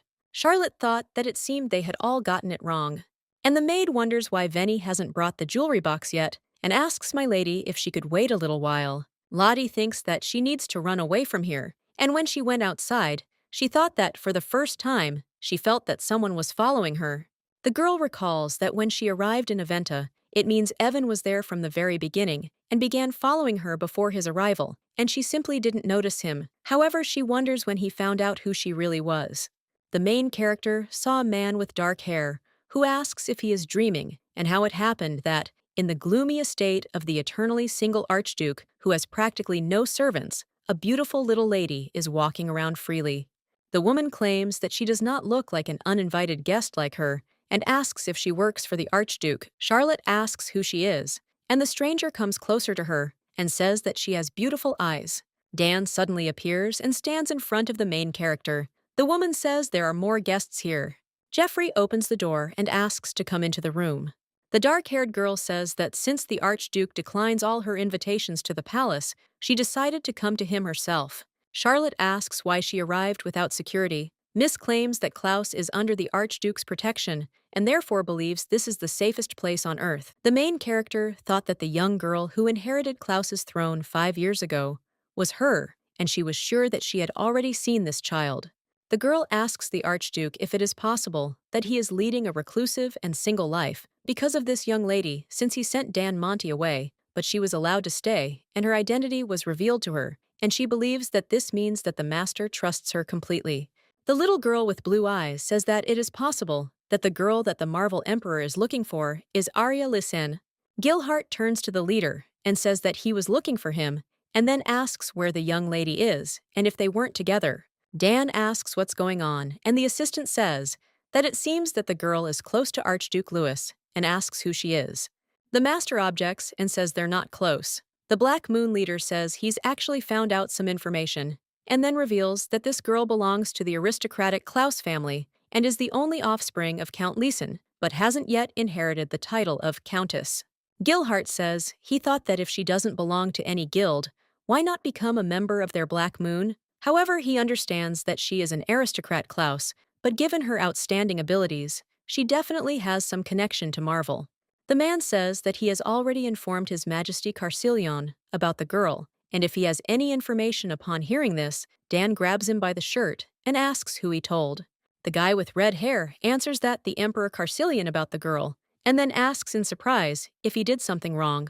Milady with black hair says that Carcelion is looking for Arya Lisen, and she would not call what he is doing simply looking, but she does not know if he has senile dementia or if he has simply gone crazy because he said that if they immediately give him Arya, he will blow up Klaus's Imperial palace and turn it into torpedoes. The lady says that when a person is ready to declare war over such a trifle, it means he is definitely crazy, and if they had not received an official letter, they would have thought that a madman was behind this terrible act. The Archduke says that he certainly would not have done this, and even if he had destroyed the palace, they would have built a new one. Meanwhile, the main character was thinking about what it meant. He declared this war because of her, and Jeffrey offered to listen because he really was going to tell her all the details. The guest says that no matter what they found, the person he was looking for, and who would have thought that Arya is a close friend of the Archduke, and therefore she has a lot of questions for her, but since they do not have time, she will get straight to the point. The woman approaches the Archduke and orders that Arya Lisen be included in the delegation they are sending to Marvel. The girl with black hair says that since the young lady is also a citizen of Klaus, she is sure that Arya does not want war, and if Marvel has honor and conscience, then by sending them the girl, they will achieve even better conditions than they originally expected. Jeffrey asks if she's suggesting she sell someone out for profit. She objects, saying they wouldn't sell her, as they'd only send her as part of a delegation visiting Marvel. The lady says that if Arya, who will be part of the delegation, does not return to Klaus, or is harmed, then in that case they will enter into war, and although she makes the decision, his opinion in this case plays a decisive role. The guest approaches Lady Leeson and asks if she knows why the Marvel Emperor is looking for her. She replies that she truly knows nothing. The woman says that this may seem unexpected to the young lady, but she wants her to be the one to make the decision, and asks if she is ready to join the delegation that is going to Marvel and prevent the war. Charlotte asks Dan how long he's been waiting. He replies, "No." She says she knows it'll come as a surprise, and then announces she's going to Marvel. The leader says that he will go with her, but the girl objects and says that he cannot, and asks not to look at her like that. And at that time, she thought that the day when she herself admits to them who she is will never come. Lottie tells Dan that she knows who he's thinking about when he looks at her. The main character reflects on the fact that if she becomes Charlotte Eleanor again, then in the end, nothing will change, and then says that the problem is that she is an Arya. The leader asks if he can call her Miss Arya, and she agrees, saying he can call her whatever he likes. He asks when she's leaving, and she replies, "Tomorrow morning." Charlotte claims that even if he looks at her like that, he still won't be able to go with her, and then says that she wanted to ask him for a favor and asks if he could listen to hers. At this point, the Archduke tells his guest that he cannot escort her further. She says this is unexpected and seems very dear to him, and she even thought he would try to dissuade her or go with her. Jeffrey says she wouldn't have listened anyway because she has very beautiful eyes. The lady agrees, saying that few people have such golden eyes as hers, and that they strongly remind one of someone like the Archmage Charlotte. The woman asks if it's possible that Emperor Marvel is looking for Arya because she has some connection to Charlotte. He replies that he doesn't know, and the woman says he won't tell her anything anyway, so she'll stop asking. The girl says that who knows, because she assumes that maybe this crazy emperor is looking for people with golden eyes like Charlotte Eleanor's, because there are a huge number of her crazy fanatics in this city, and therefore she thinks that His Excellency understands this better than others, since he is one of her fanatics, and asks if this is true. The woman says that she can only hope that there is a little space in their Archduke's head to take care of Klaus. Jeffrey doesn't understand what to do, since there is no more space. More than 70 years ago, His Majesty said that let the princess and the prince go around, because he will fulfill the wish of the winner of the test, and then said that they can participate along with the teachers in order to show the best result. The emperor asks whom the first prince of the Rifts has chosen as his teacher. He explains that it's the Marquis of Fazio of Irmid, who was once the teacher of many outstanding magicians, and is a great master from whom he can learn much. His Majesty turns to Recillin and offers to tell him what he wants him to accomplish if he wins the competition. He replies that he wishes to take possession of the Straya region in the lands of Tabna. The first prince says that the reason is that this region is famous for its amethyst deposits, but recently the mining of the stones has decreased, and he wants to help them find new ways of mining so that the lands of Tabn will prosper again. The emperor says that he is endowed with a truly great mind and therefore wishes him victory, and then turns to Princess Maisie and asks which of the magicians will become her mentor. Suddenly, the second prince comes in and says that he also wants to take part in the trials. The emperor says he doesn't look well, and then asks if he's okay. The boy assures him he feels fine, and His Majesty announces that he will provide equal opportunities for all members of the Imperial family, and asks the second prince of Carcillion who will be his tutor.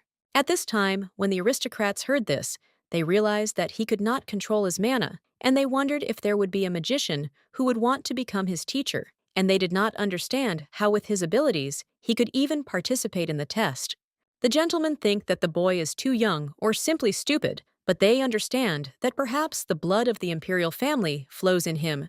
Carcillion informs him that he has no teacher, and His Majesty asserts that he will not pass the trials without a teacher and could even lose his life. He then asks if he still wants to participate. He replies that he does.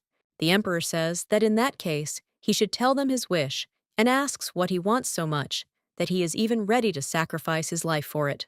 The boy announces that he wants to become emperor. All the gentlemen heard this and were surprised, considering this to be unheard of impudence.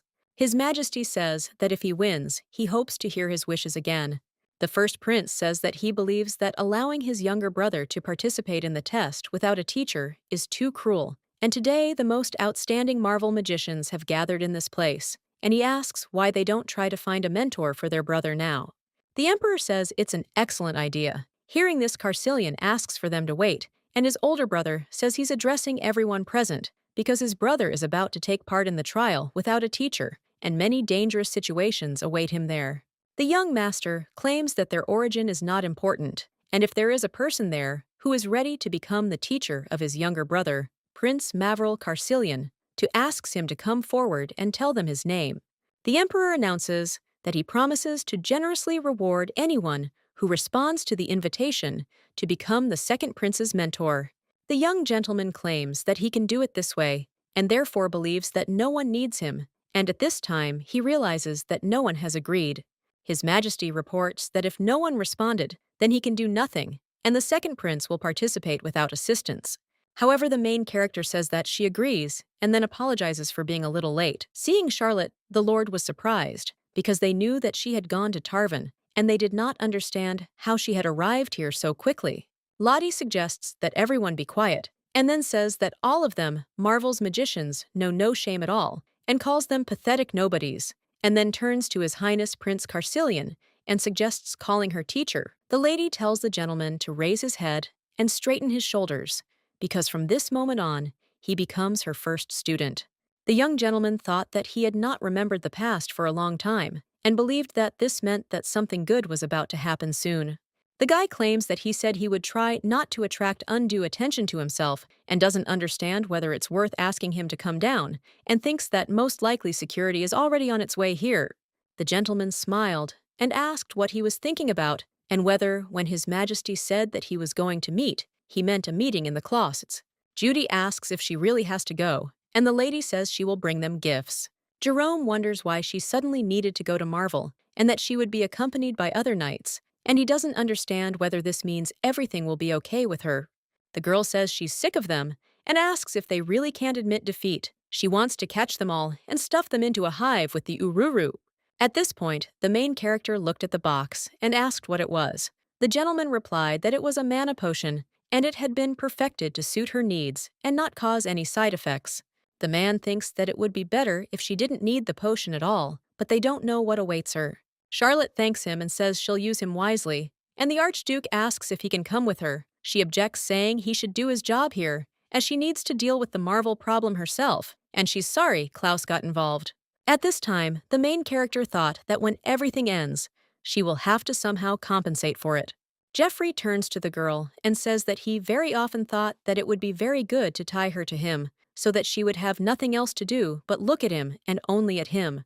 Lottie asks if he wants to keep her on a leash like a dog, and offers to try, then says that she will grind him into dust.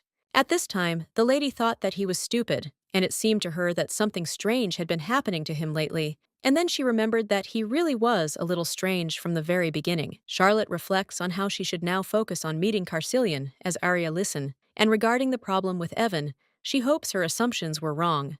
When the main character arrived, she was met by a lady who said that she was glad to meet her, and then said that her name was Fenrir Shrod, and she is the captain of the Third Knightly Order of the Empire, and this time she is heading the delegation, and it is an honor for her to meet her. Charlotte says her name is Arya Leeson and asks him to take care of her. Meanwhile, she's thinking about the Schroth family, a distinguished line of Klaus knights, and she doesn't understand why she's honored to meet her. The captain reports that His Majesty asked him to take good care of her, as she is dear to the Archduke. Hearing this, the lady objects, saying, "It seems there's some kind of misunderstanding." Fenrir asks, not to worry, because only she knows about this, and then says that even if a blade is brought to her throat, she will remove this secret at the cost of her life. At this point, a man approaches them and asks what secret she's talking about. The captain explains that it's her assistant, Jan Farinon. The man said he was glad to meet her and thought that this girl was very beautiful. The main character turns to the captain and asks if it was necessary to meet in the middle of the forest, since she believes that it would be more convenient to gather at the border in Teluania. Fenrir explains that the thing is that Marvel is going to open a portal there and send magicians through it, and she doesn't know what they were planning, but they had no reason to refuse them this condition, and besides, they said that they would send magicians even without prior consent, and they have no manners at all. At this point, the girl doesn't understand why she felt nothing, and why her sensitivity to mana has decreased so much. She understands that if the transport gate opens, it means high-level mages will arrive here, and if so, then she definitely knows them. At this moment, she realizes that someone is coming. Suddenly, people appeared who had come through the portal, and the assistant asked the captain if she knew any of them. She said she'd go greet them, and suggested he stay with Lady Listen. Jan says that judging by how surprised the captain was, very important people had arrived, and asks Lady Listen why. But when he looked back, he saw that the lady had disappeared somewhere. Fenrir says that who would have thought that the crown prince, who so rarely appears in public, would personally arrive here today, and then asks if it would be too hasty to assume that today's task is of utmost importance. The gentleman says that he will not deny it, because he is Gerhard Caden Marvel answers for the Marvel delegation, and then asks if they have met before. The captain replies that they have never met, but she saw His Highness once, and reports that she is Fenrir Shrod. The first is the captain who leads their group. His Highness says he is sure he has heard her name before. The lady says that if they had known that he would be the one arriving with the delegation, they would have prepared an official reception, and if they had reported that one of their people would be walking on their memorial statue, they would have also handled the situation differently. Gerhard reports that they in no way wanted to disturb Klaus's peace, as there was simply a small glitch with the movement magic, and be that as it may, it was only their mistake, and therefore her guards are not to blame. The gentleman suggests getting straight to the point and asks that the other members of the delegation be reassigned, after which they will continue on their journey together. He then asks if they can first meet the young lady, the Count's daughter, and he mentions the Leeson Arya. At this time, the main character running away asks why they are pursuing her, and the assistant asks why she is running away from him. At this time, the girl thought that it was just worth their eyes to meet, and she instinctively ran because she could not have imagined that he would pursue her with such zeal.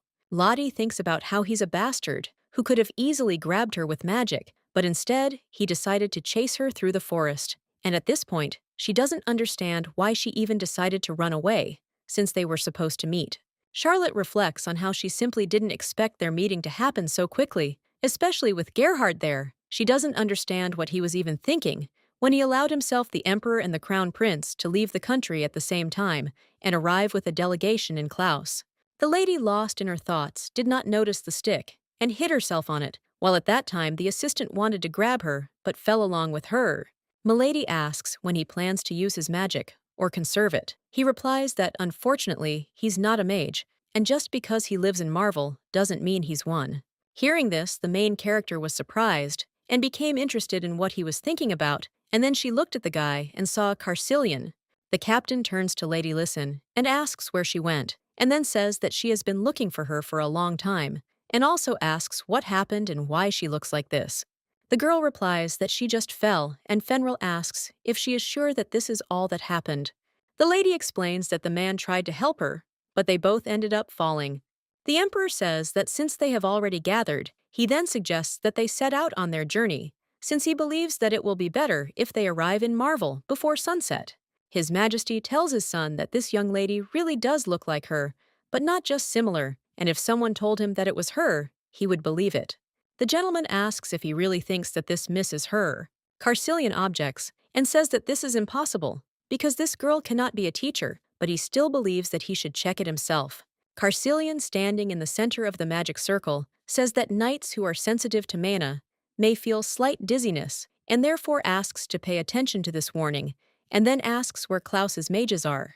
The man says that he exists, and his name is Glenn Howard, and he are Klaus's mage from Ikros. The dark-haired woman says she is Ramon. The gentleman asks to come to him to check everything. Glenn asks why they're so embarrassed, and then says, it hurt his pride. Ramon thinks there's nothing he can do about it, since all the mages are so in awe of Marvel. The captain turns to Lady Listen, and then asks if she knows anything about the Emperor of Marvel. Hearing this, the protagonist reflects on how much she knows about him, but then protests, claiming she knows nothing. Fenrir reports that they say that the Emperor is a strong and cold-blooded man, and he is rightly called the perfect ruler of the Empire, and thanks to Charlotte, Eleanor was honored to be a citizen of Marvel, but it was his actions that helped rebuild, preserve, and bring prosperity to the country. The captain reports that given all this, no one expected Emperor Marvel to do what he did 6 years ago, and if Archduke Lewis hadn't managed to reconcile the two sides, who knows what kind of terrible war they would have been drawn into. Fenrir tells the lady that His Majesty fears the Marvel Emperor will do what he did 6 years ago. Of course, they hope nothing happens, but it's better to be on guard, and so he asks that, if the lady encounters a problem, she should not try to hide anything, but tell them everything.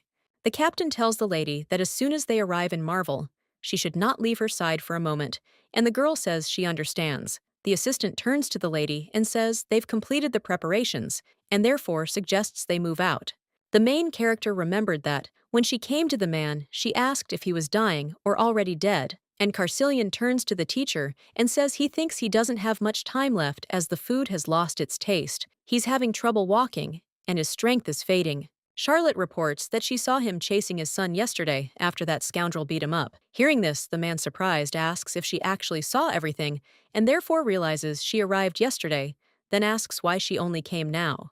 The teacher explains that she had some business to take care of, and then asks if he could stop calling her like that, and also asks if he said that he was poisoned, or that he broke his leg, and asks if he remembers how old he is.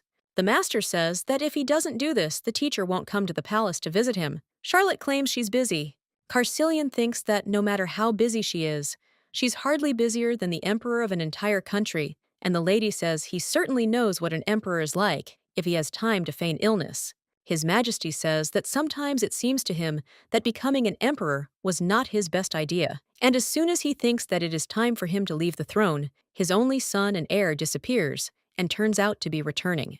The man says he will be emperor for the rest of his days, die on the throne, and then be doomed to wander the palace corridors as a ghost. Lottie suggests not to worry, because if he becomes a ghost, she will come and exorcise him. The teacher approaches Carsilian and then strokes his head and says that he is already a great emperor, and he no longer needs to work so hard. To understand this, he just needs to look at what the Marvel Empire has become.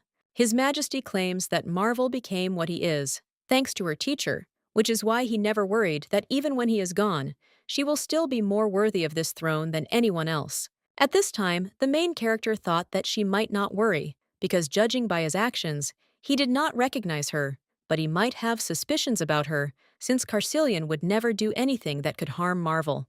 Charlotte realizes that she still needs to be wary. The gentleman informs that the gates are open, and they are starting to move, and therefore asks them to remain in their places until they finish moving. At this time, the main character thought that it was simply amazing that he alone could hold the gate because she had never seen it before, and thought that this was a new magician. A few minutes later, the man asks in surprise where they are, as there was snow everywhere and it was very cold. He thinks that no matter how you look at it, it hardly looks like Marvel's capital as there were only rocks all around. The man says that he will explain everything and therefore suggests staying calm. The captain claims that he will have to explain everything because his answer will determine where Klaus's sword will be directed. The magician turns to Klaus's magicians and says that before leaving, they had the opportunity to check everything and then asks if there was something wrong with the magic circle. Glenn objects and points out that the magic circle definitely stated that they were supposed to go to the Marvel capital. He believes that if there had been any problems with the inscriptions, they would have immediately mentioned it. The gentleman asks if they heard everything themselves, since he wrote down the location in the spell correctly, and there shouldn't have been any problems with returns, and then asks why, in that case, they ended up here and not in the capital. The magician says that he is also confused and scared when he hears this. The main character screams and asks if they should also believe it when he tells this lie with such an imperturbable look. The man claims this is the third time since his birth that he's been so surprised and shocked by what's happening. The woman tells him to stop and suggests they figure out who's to blame for this situation later. Charlotte argues that they should all focus on how to leave this place. At this time, the captain screams and announces that something is approaching and tells the knights to get ready.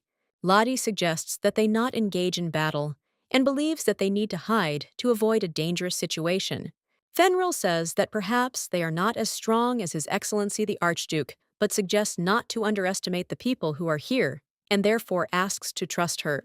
The lady objects and says that this is not the problem, and the captain tells the assistant not to leave the Lady Fox. Suddenly, they saw a dragon, and the man, surprised, asked why it was so big, and if it looked like a normal ranger. The magician replied that he'd never seen one so huge before. At this point, the captain attacked the dragon and slashed at it with his sword. The knights cried out, declaring that their captain was the best.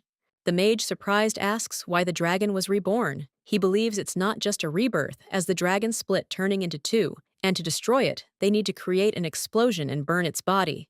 The captain asks if the great Marvel mage plans to simply observe what's happening. He replies that he used a huge amount of mana to open the gate and needs time to recover. Fenrir screamed and said that he had the mana to attack her, and then asked if there weren't 4 of them here, and then asked if they were offering His Highness to fight this terrible creature. The man asks if someone shouldn't take responsibility in a situation like this. The captain replies that His Highness has a weak stomach, which is why he hates fighting monsters. He then turns to the mage and asks if he's planning to teleport and abandon them. The mage replies that, unfortunately, they cannot use the travel gate here because he believes that the captain should also have sensed that the mana here is unstable. Lottie asks if this is the Calberon Ridge, and at that moment, she thinks that it was here 100 years ago that the first battle of the Archmage Charlotte Eleanor with Death took place. Subsequently, the magic in these mountains became dangerous and unstable. That's why many magicians come there to train, and the people of Marvel call this place the Path of Trials. The captain asks the mage if he'll just run away without even trying. Then she says that as soon as they return to Klaus, she'll conduct a thorough investigation. Fenrir is surprised and asks why there are 4 Ragnels here. Then she says that if there are 10 of them, she will deal with them and simply crush them into dust. Jan tells my lady that she can't go there because she thinks it's dangerous. The main character says that this is the ridge of the Calberon, and as soon as the Ragnels, when Calberona see uninvited guests on their territory, they immediately call others for help, and therefore when they attack one, others soon appear, and usually one Ragnel calls 3 to 5 more Ragnelle. Lottie says that if so many Ragnels arrived here at once, it only means one thing, that someone planned this in advance. Hearing this, the gentleman remembered how he'd once asked the teacher to look because he'd seen many Ragnels, and it seemed to him there were more than 100 of them. He also wondered if something had happened because they were now heading towards him. The teacher claims that these fools still don't understand anything. The assistant tells them to all go back, since everyone has been given the order to retreat and run to the highest point that is near them. Ian says the captain will cover them from behind, so they shouldn't look back, and if they want to live, they must run as fast as they can. He takes the lady in his arms and asks for forgiveness. The girl screaming asks what he's doing. The man replies that even if it's uncomfortable, he asks her to be patient for a little while. Milady insists she can run on her own, but he says she's slower than the knight. The crown prince asks why he is carrying her in such a strange way, and thinks that she is not some kind of sack to be carried like that. The gentleman says that it is a disgusting sight, and he knew that there was a reason why he dislikes Klaus's knights so much. Meanwhile, the girl asks to be released. The assistant tells the lady that he will release her as soon as they arrive at a safe place. She asks where the safe place is, realizing it's a Calberon. Jan reports that as soon as he reaches a height, they will be able to rest there, because he believes that the Ragnels are not very smart, so once they reach the top, they will not be able to detect them. Lottie asks in surprise if he really believes this, and then says that nothing can be predicted in Calberon. Suddenly, the assistant saw a pink horse overtaking them. He asked in surprise what it was, and the magician says that this is his familiar, and that creating it requires very little mana, so it is easy to use. The assistant screams and says that this is not what he asked about, and then says that he wants to know what the great wizards of Marvel are doing while their captain is trying to save everyone. The mage reports that he is currently accumulating mana, so it is not yet possible for him to enter the battle. In addition, it is very undesirable for mages to use mana on the mountain ridge. Ian reminds him that he just said he created this horse with magic, and understands he needed mana to do so. He replies that His Majesty simply doesn't like running. The knight asks in surprise what he is talking about, and then asks about the other magicians. The magician says that it seems to him that he will die before he heals someone. Hearing this, Glenn is surprised and asks Sir Howard if he told the truth. The magician says that unfortunately, he has too little experience, and Ramon screams and says that her leg is stuck. The assistant claims that they are all useless and asks someone to help this magician quickly. Ramon asks the night lady to save her. The assistant tells the captain not to waste time on this helpless mage and to get out of there quickly, while the fox lady suggests holding on tight. At this point, the protagonist thought she couldn't even lift her head for shame. Carcillion reflects on the fact that he thought they were being watched, but believes that this is impossible. The magician asks in surprise if he is really sure that everything will be okay with them, because he understands that for some reason they are all gathering around them instead of moving on, and believes that now they can't even see them. Charlotte asks if he can do anything, because she believes that this is Marvel's land, and no one knows this place better than the Marvel mages. She turns to the man and claims that he is the main mage who is responsible for the travel gates. The lady asks if he is involved in what is happening here, and at that time, she thought that if this is his doing, then it means he has a plan to fix all this. The main character believes that if he is truly a well-trained high-level Marvel mage, then the mana limitation in the Calberon is not a problem for him. The magician claims that he has nothing to do with this. Glenn says that his shamelessness knows no bounds, and then says that if they don't have a solution yet, then at least let him try to do something, and asks who brought them here. The magician reminds them that he already told them that all of this was unintentional. Glenn objects, saying that it still doesn't look like he's trying to do anything. The man insists that it's not that he doesn't want to do something, but that he can't. Gerhard claims that even for a Calberon, such a number of Ragnels is too much, and given their position and strength, they won't be able to deal with them anyway. The captain says that even though these are mountains, there aren't usually so many monsters there, And the most important thing is that they ended up there by mistake when they went to Marvel, and she's not stupid enough to believe that all of this is a coincidence. The lady asks why Marvel set all this up. The main character remembers that the Marquis of Faccio turned to her and begged her to save His Highness Recillino. The teacher tells him to stop humiliating himself and get up from his knees, and then asks what good it will do if he bends his legs a little. Lottie says that if they leave things as they are, the second prince will also be in danger, and then asks if they're really just going to stand there and watch. He asks what she's talking about, and then asserts that when things get really dangerous, he'll save her apprentice. Charlotte says that he must save his student himself, because in a test, a teacher can only help his student, and then asks if it wasn't he who gathered all these Ragnels here. The teacher says that she knows what he was planning, but she has the impression that she was lured into a trap because he used almost all of his mana for this, and now he can't even save his only student, and thinks that this is a pity. The magician claims that they all got it wrong, and then asks how he could do this to Lady Eleanor. The main character says that she is now speaking, despite the fact that she is here, and despite the fact that this child is her student, and believes that he still committed such a stupidity. The lady reports that all these evil acts are directed at this child, and she considers it an attack on her personally, and then asks if he understood what she said. The marquee asks why she is protecting the second prince, since he is a half-breed and a non-entity who cannot even sense mana. Charlotte says that there is too big a difference between them, and therefore she sees no point in further conversation. The marquee claims that he still knows that she is going to save Recillin because they did not fall, and it is she who is holding them. The teacher asks what he is talking about, and then says that she knew that his personality was disgusting as dirt on the street, and yet she thought that his abilities were quite useful, but this also turned out to be untrue. The main character claims that she doesn't keep them. Recillin screams and asks why no one is following them, and what the Marquise and Archmage are doing now. The man asks the Marquis Faccio if he's sure the Ragnel plan will work. He replies that, of course, because even if it's Lady Eleanor, it's hard to handle so many Ragnels at once. He believes it will be enough to intimidate the second prince. Hearing this, the young master said that this was excellent because he believed that this time he would put him in his place, and at that moment, he thought about how a man who not only couldn't cast spells, but couldn't even sense mana, dared to claim the title of emperor. Recillin tells Carcillion, if only he hadn't gotten in his way, he would have completed this task long ago. Hearing this, the guy asks him to stop as he's having a hard time holding them back. The marquis asks what she means by that, since he believes the second prince can't even sense mana. He asks what Lady Eleanor did to him, and Surprise says, that's precisely why he can. Charlotte claims that she did nothing, and that this child is endowed with enormous talent, and it is just that none of them could see it. At this time, Carcillion fought the monsters with all his might, and then screamed and said that he couldn't do it anymore. The Archmage, seeing this, says that's enough for her. Recillin, surprised, asks the teacher why she came here. He also asks if she's going to solve this problem, and asks her to quickly save him. Charlotte says that it seems he misunderstood something, and then says that she did not come here to save the first prince.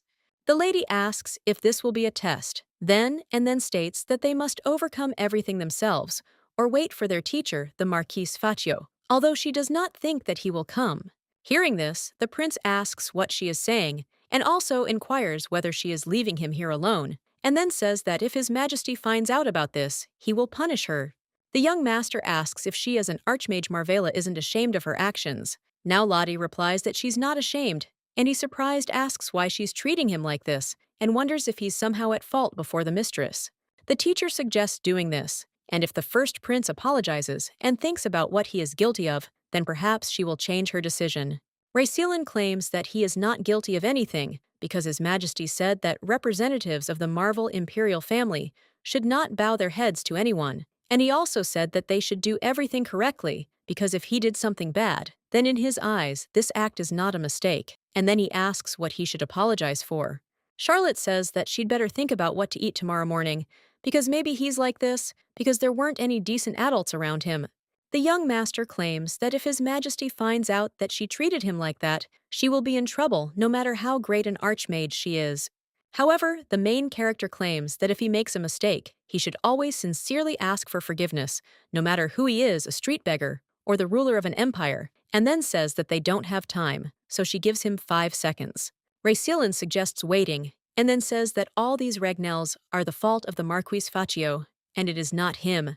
The teacher mentions the number 4, then 3. He asks if she'll leave him here alone, as she suspects he might be wounded or killed, and therefore, even an archmage won't be able to escape responsibility. The main character tells the number 1, and the young gentleman screams and says that he was wrong, and it is all his fault. The teacher insists he shouldn't apologize to her. The prince turns to the Carcelian and tells them he was right. Carcelian asks the teacher, "What good are these apologies if they don't come from the heart?" She agrees and asserts that he's right. Carcel turns to the young gentleman and reminds him that earlier he said that it was all because of him, and no matter how much he offended him, he could endure everything, but the soldier who was kind to him was brutally beaten almost to death, and the librarian who always brought him books was kicked out of her beloved job. The boy says that the servant who was riding with him in the carriage was so badly injured that he might never be able to walk again. Raisillon asks him, in surprise, what he means by that. The boy insists it was all because of him that he wanted to become emperor, and now that he's heard his heartless apology, he wants to tell him it's all because of him. Charlotte says they've had a talk. The boy turns to the teacher and asks if something can be done about it. She asks if it's the first prince, but he objects and says it's the Ragnels. The main character explains that a very dangerous situation has developed here, and other mages who come here could be harmed. He asks if there is a way out. The teacher says that they actually have several options, but now it's best to choose the simplest one, and then suggests watching carefully, because in this situation, she used magic. Marquis Faccio, screaming, says that it is best to get rid of everyone in one fell swoop. At this time, the main character almost lost consciousness, but Jan caught her. His Majesty says this girl looks very much like her. The captain tells the assistant to take his hands off her immediately. Meanwhile, the girl thinks she doesn't understand how she got to this point. Fenrir tells Lady Lyson not to leave her side for a moment, then reports that monsters are trying to break through from below. She doesn't understand how this is possible and believes they should move on. The assistant informs that there is a cliff behind them and that in order to get to the other side, they need to go down to the ground again, but he understands that going down is very dangerous, and he asks what they should do next. His Majesty asks if there is another way out, and Lady Arya asserts that there is always a way out. His Majesty says that they have 13 high-ranking knights and 2 lieutenant mages, and his son 1 Marvel prince. But most importantly, mages cannot freely use magic here. The young gentleman turns to the young lady and offers to tell them how she proposes to deal with such a number of monsters with the forces they have. The main character says that there is something else, and that it is an incredibly powerful magician who is stronger than everyone present here combined. The lady approaches the prince, and he claims that, as he said earlier, he is not a magician, but she kicks him, and he falls off the cliff. Jan, surprised, says that she pushed a man who doesn't possess magic. Meanwhile, the young gentleman approached the lady, and she pushed him too. Marvel's doing, and therefore believes that they should sort it out themselves. At this time, the knights do not understand what is happening, because the Ragnels are flying apart into small pieces. The mage says it's incredibly dazzling golden mana, and they believe the archmage has arrived to help Marvel. The lady asks the captain if his aura will reach the mountain behind her. She says that while they're currently destroying the Ragnels in front of them, they'll choose another path. Charlotte says that the place where they are now standing will sooner or later collapse, and therefore it is better to create a bridge from the broken pieces of rock and cross it. The captain turns to Klaus's mages and says that when the mountain falls, let them use magic to fasten the stones, along which they will retreat. The assistant says that he thinks that all the stones will fall on the monsters that are below, and therefore believes that nothing bad will happen if they try. Glenn says that they will do everything, but he understands that this is a Calberon, and therefore it is difficult to use mana there, but if they listen carefully to him, then everything will work out, and if they meet monsters on the way, then the knights should deal with them. Only, they will use a lot of strength. The main character says about 2 people from Marvel that if they want to help the 2 who fell down, then let them go down and help, but if not, then they should go with them. Charlotte thought that he was still a child, and therefore she would be lenient towards him. The captain claims that they must follow Lady Lyson's plan, and therefore tells everyone to get ready, because they are starting a fight. Fenrir tells them not to stand there like statues, but to get ready to run. At this time, the main character looked at the bottle and thought that it was good that she kept it to herself. The aristocrats ask His Excellency what he thinks about this, because they believe that twice in a row is pure madness, and if he allows something like this once, then next time they will ask him for even more. At this time, the gentleman thought that Lottie should have arrived there by now, and he does not understand why no one from Marvel contacted them, and he thinks that maybe it was worth sending stronger knights with her. The assistant asks His Excellency if he has any wishes. Geoffrey wonders why he's bothering him. The Archduke used magic to disperse all those who asked him stupid questions and wasted his time. Sylvain says in surprise that if he wanted to figure it out himself, he would have simply told him in advance. And at this time, the aristocrat says that they were wrong, and they understood everything, even if he used words to explain. The gentleman says he made a small mistake, and then asks if anyone was hurt. However, he realizes that it would be more appropriate for him to ask if anyone was killed. The Archduke realizes Lottie used the potion, and he wonders what happened. He believes he should have gone with her after all. At this time, the main character drank the potion, and she remembers Geoffrey, but she doesn't understand what he did, because it wasn't a mana spell. The gentleman addresses His Majesty. He says that she is an interesting girl and asks if it is true. The prince says that now is not the time for laughter. He asks why he shouldn't laugh, and then asks if he saw his face when he fell here. His Majesty says that he feels that they should study the Leeson Arya better, and if he allows him, he would like to accompany her to Klaus. The Emperor asks if this is necessary, since he thinks he already knows the truth, and thinks that this needs to be finished quickly, and then asks where the Imperial Guard is. At this time, the main character thought that, although she is similar in essence to Mana, she is much heavier and releases very sad energy. The girl realized that instead of magic, she was using Geoffrey's aura. At that moment, she couldn't believe he'd given her such a huge amount of pure aura, and she realized that terrible things could happen to his body if he'd given up so much aura. The assistant asks if everything is all right with my lady. She assures him that everything is fine, and at that moment, she thinks about how a swordmaster feels about you. After all, she feels like she can defeat anyone. The main character looked at another mountain and saw a man there who was watching them. The assistant says that it seems that she will soon fall, and therefore suggests that they return quickly, and says that he will go with the Lady Fox, and therefore tells them to quickly leave and the lady to follow him. Charlotte thinks she wasn't mistaken because she saw Evan. Ian asks Milady why she needed his sword, and also asks who else this man is, and says that, judging by his appearance, he is a magician. Milady asks what he's doing. Evan tells her he hates the color blue. The assistant asks the lady who this man is, as he thinks he resembles a mage, but there's something odd about him, and he needs to report it to the captain immediately. She says she'll borrow his sword for a while. The main character tells the knight to go to the captain and cross to the other side with her, and since the situation has changed, the Marvel mages will definitely help them. The girl says that in the meantime, she will take part in a small battle. Fenrir asks if something happened again, and then asks what's going on there. The knight informs the captain that Lady Leeson took the sword from his assistant, and now she is surrounded by a blue aura and is fighting an unknown man who appeared out of nowhere. The servant says he doesn't know who he is, but he's a very handsome man. The captain thinks that if he appeared here so unexpectedly, it might mean he's a Marvel mage, and she doesn't understand why he's fighting a lady. Ramon suggests they try it together first, and then asks if he's ready. Glenn asks if she's really going to do it. She insists that if there's a chance of success, they should try believing it's better than dying, doing nothing, and then asks where the formula is. At this time, His Highness says that he knows that at Klaus, everyone uses the transformation method to change the first formula of Fëanor, but in Calberon, it will be much better for mana if they use a weak spell, because he believes that this is a good option to create the most primitive sphere. Hearing this, the mages agreed with him. The captain addressed His Highness and said that in the current situation, it would be right for him to shed light on what was happening here. He explained that he had always strived for peace, but he believed Emperor Marvel had other goals.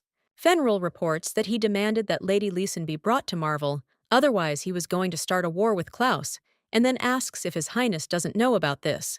The gentleman says he suspects he has some guesses about this. The captain insists that their ruler likes to know everything for sure, and therefore asks her to please tell him everything. He tells her not to waste her energy on this, as he believes the situation will soon become clear.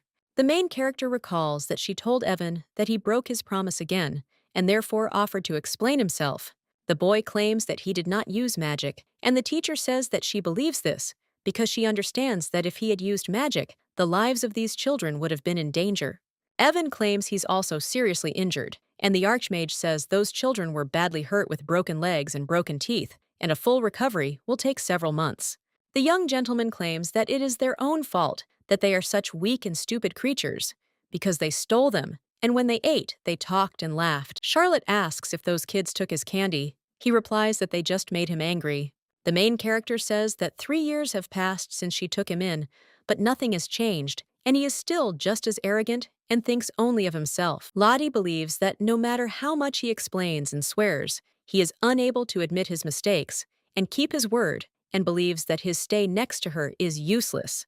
The lady says that from now on, she no longer cares who she beats and who beats him, since he does not have to follow her, because he now has his own path. Hearing this, Evan asks in surprise what it means. He wonders if she's leaving him.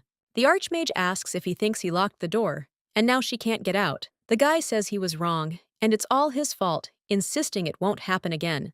Evan says that if Mistress Charlotte forbids it, then he will not harm anyone again. The main character tells the guy that just because there are people weaker than him doesn't mean he can do whatever he wants with them, because every person in this world, whether weak or strong, is worthy of respect if their heart isn't evil. And so she wants the guy to spend more time with other people and experience happiness. Evan agrees with her, and the woman tells him to apologize to those children and come back because she will be waiting for him. Charlotte saw Eldo and said in surprise that she should be picking fruit now. The girl asks if she can be calm in this situation. Since she asked the lady not to pick up any strange things, she insists that she get rid of him. Charlotte says it's not a thing, and his name is Evan. The young lady says that when she first saw him, he looked like an animal, but now he tries to imitate people, but he's still very far from human. Eldo asks the teacher if she herself didn't see that he could easily heal those scratches on himself, but he left them to look unhappy in front of her, and therefore believes that there is darkness inside him. The girl says that in any case, all her students are abnormal, and she wonders how the teacher could have gathered all these outcasts. Charlotte wonders if she too is one of these outcasts. Hearing this, the young lady objects, and then insists she wasn't joking when she said she needed to throw out this strange thing. Eldo tells the teacher that if she's so hard on him, she should at least distance herself from him, since he really is very strange. The teacher asks if he's so strange, and the girl says she has a very bad feeling about him. At this time, the main character reflects on the fact that it seems that everything is bad because she thought that Evan's hostility and anger had practically disappeared after that day, but now it seems to her that everything has returned again. Charlotte realizes this is different from what she felt when they met in Klaus, and as far as she knows, it's not like Evan's fighting style, and the lady wondered if something had happened in the meantime. Evan asks what she's thinking. Lottie replies that she thinks she needs to know what happened to him. Then she says anything will do and simply suggests she say anything. The guy says she's very weak, and Charlotte replies that she always thought fists were better than swords, and then she hits him. The main character realized she'd been hit and assumed he'd intentionally failed to dodge, then asked if he was okay. The lady knew she'd channeled pure aura into her fist, and he should have dodged. Lottie says he has red liquid running near his mouth. Evan calls her name Charlotte. Hearing this, the girl asks in surprise who he is. At this point, the knight screaming orders everyone to hurry. The captain asks Sir Finan where Lady Leeson is. Evan looks at the girl and says that it would be nice if everyone had eyes like that. The main character grabs the guy by the shirt and asks who he is. At this time, the gentleman appears and says that he is a little late because the destruction of the monsters took some time, and believes that not everyone can cope with them all in one fell swoop. Carcillion informs her that the Marvel mages will deal with the debris and should kill her any minute now, and therefore suggests that she not worry, since he was still surprised to feel an unfamiliar energy, and then asks who he is. The young gentleman looked at the guy and said that they hadn't seen each other for a long time, and then called him his youngest, and said that he was Evan, and also asked how they met, because it seemed to him that they were very close. The main character shuts the guy's mouth, and at that time thought that Carcillion does not know about the current state, and also assumes that if he has not met him, he does not know. The prince tells the girl that he has thought about something and decided that they have little time, so they need a secluded place, and then asks how about this. He closed himself off from everyone. The prince informs them that no one will be able to see them, and no one will be able to eavesdrop on their conversation. He thinks it's a bit cramped, but the atmosphere is cozy and asks if that's true. The guy explains that everything would have collapsed anyway, but he simply created a cozy corner in case the thief wanted to escape. The gentleman turns to Evan and says that 4 years have already passed since the day when he stole the treasures of Marvel, the heart of the volcano, and escaped, and when he finds him, there will not be a single hair left on this head, and then asks if he really hasn't seen him until today, because of this girl. Killian offers the lady a look at this rude boy, and she thought about how he was last seen in the mountains 4 years ago. In Calberon, mana is unstable, and although this place is dangerous, and most mages avoid it from time to time, talented mages use the conditions for Togo to strengthen their mana. Sometimes they achieve remarkable results in magic. The heart of the volcano, in turn, is an incredibly valuable stone that has absorbed various magical properties over many years. Among these, the most important is mana amplification. Charlotte speculates that he did something to the volcano's heart in Calberon, but she believes that he would have needed a huge amount of mana to do so, and wonders why there were no traces left behind. The girl with black hair reports that she heard something about the fifth student, something about the devil's domain. It seems that he went where people cannot go. The main character thinks that this is just a rumor, because in the notes that Jeffrey gave her, nothing was mentioned about this. Carcelian suggests taking a look at this foolish boy, who believes he hasn't changed at all since their first meeting. He claims there shouldn't be any magic, and if he uses it in such a small space, the young lady could get hurt. The gentleman thinks it would be better for the girl's safety if he quietly accompanied him into Marvel's dungeon and then asks if he agrees. He then states that he simply doesn't think leaving him free is the best solution. Suddenly, Evan began to move away, and the main character thought that she still hadn't checked her guesses. The guy with silver hair came closer to Charlotte and then took her hand and kissed her, and he said that they would meet again. Carcelian thinks that he should have been arrested immediately after he stole the volcano's heart, and then he turns to the young lady and says that it seems she had a long conversation with his teacher's youngest student. The young gentleman asks Togo if he'd like to talk to him a little. He looks at the girl wondering if everything is okay, and then asks about it. The gentleman says that the Imperial Guard has already arrived and is waiting below. The main character doesn't understand whether he has gone too far, and at this time the captain turns to Lady Listen and asks if everything is okay with her, and also inquires whether she is injured. Fenrir reports that everything is back to normal now, and it was Marvel's fault they were in the Calberon Mountains, as he deliberately put them in danger. She explains that there were so many people nearby, yet they still didn't do anything, and could have used magic, but they said he wasn't a mage, and were simply observing everything. The captain says that she will provide His Majesty with an official report on what happened, and therefore believes that this will affect the future relationship between Klaus and Marvel. The gentleman says that he offers his deepest apologies because they had a very important reason for which they were forced to resort to creating such a situation, but as a result, nothing terrible happened and no one was hurt. Carcelian reports that fortunately, Klaus's knights are very talented, so they weren't worried about anything, but whatever their reasons, they were right to deceive them, and so he sincerely apologizes to all of Klaus's knights. Fenrir screams and asks if he thinks that he can so easily absolve himself of responsibility with just one apology, and then says that if the Marvel Emperor bowed to them and asked for forgiveness, it would be a completely different matter. The Emperor finally appeared, and everyone bowed their knees and heads before him. He said he too had been in danger, along with the knights, and hoped this would bring them some comfort. The man reports that he has a cozillion of worries sour Marvel, and he's the Emperor of Marvel. He says that Klaus's knights shouldn't want for anything in the palace, and since everyone is very tired right now, he suggests continuing their conversation inside. Glenn is surprised to hear that he turned out to be the Emperor, and that they got into the castle so easily, and he considers them scoundrels, but he is truly interested in what is going on here. Ian turns to the captain and asks how they allowed themselves to be separated from Lady Leeson, since he thinks that suddenly those Marvel scoundrels are up to something again. A man with long hair approaches the respected knights and asks if they have rested a bit, and if they are ready, he offers to take them to His Highness. The main character asks in surprise if she should wear it. The maid claims that His Majesty personally ordered this dress to be prepared for her. Charlotte objects and says nothing is needed since she's happy with her clothes. Madame asks if she doesn't like them, then says they have several options and asks why she doesn't take a look. The lady says that this outfit is very beautiful, and at that time, she thought that she does not have time to look at these dresses. The maid says that Monsieur Vermont is already here, but they are not ready yet. The butler informs them that His Majesty is waiting for them. The maid screams and says that the lady is not ready yet and asks to wait a little, then turns to my lady and says that she has very beautiful eyes, and she reminded them of the Marvel heroine because she had the same beautiful golden eyes. At this time, Charlotte, walking along the corridor, thought about the paintings on every corner, and she was sure that she had burned everything the last time she came to the palace.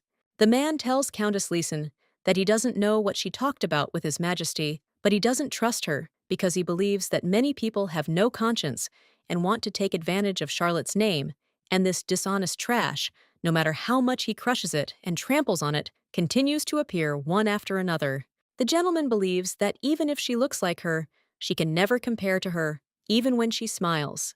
At that time, the main character thought that he was a good boy because he understood that one must always be on guard and question everything, and she thought that it was wonderful that there was such a good boy next to Carcelian. The guy tells the girl that he saw the end of his teacher, and the last moment when the golden shine of her eyes faded, the teacher was smiling, and he asks if she felt relief. Carcelian says that this thought constantly swirled around in his head, and he could never have imagined that he would say goodbye to the teacher in this way, but he could not come to terms with why the teacher made such a choice, because he believes that something was bothering her, and she decided to leave alone.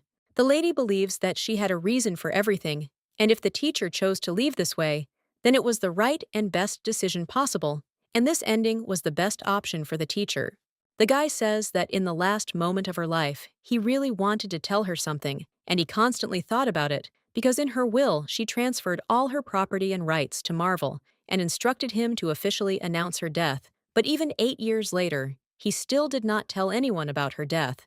The young man says that he and Marvel still need her, and believes that he made a selfish decision, and it seems that only now he understood her, that maybe the teacher is just tired. The guy says that when she saved the world from destruction and was named an archmage, she was only 16 years old, and from that moment on, she ran non-stop trying to live up to the expectations of many people. She always showed only her ideal self, until her greatness turned her into a deity, to whom even death could not bring freedom. The student understands that she had to bear a heavy burden on her fragile shoulders, and he should have taken this burden, but he could not, and therefore he believes that he is no different from other people, who always relied on her and behaved like spoiled children. The guy says that she had 5 students, but none of them helped her, and then asks how he can be so pathetic, and thinks that maybe the teacher regrets making such a useless person her student. Charlotte says she doesn't regret it, and that if she were in his teacher's shoes, she would say exactly those words. She believes that if the teacher had regretted it, and asks if she would have smiled so happily in her last moment. The young man explains that the teacher called manna the breath of God. When the breath of God joins the sincerity of the heart, God grants him magic in return, and with this blessing, they perform miracles that make the impossible possible. He then asks, "What if this isn't a gift from God?" The young gentleman says that he feels like he has finally come to terms with her decision and now wants to become her strength because he believes that she is not some kind of relic that needs to be protected and revered, and therefore he will do everything possible to become a tree in the shade of which she can rest. Carcelian informs His Highness that they are entering. The Emperor says that in the future, when she meets him, it would be better for her not to talk about who she really is, since he believes that this time it is better to keep the students at a distance, and the girl asks him if he does the same. Vermont wonders if he can be put on the same level as these infants, and at that time, the lady thought that he is no different from them.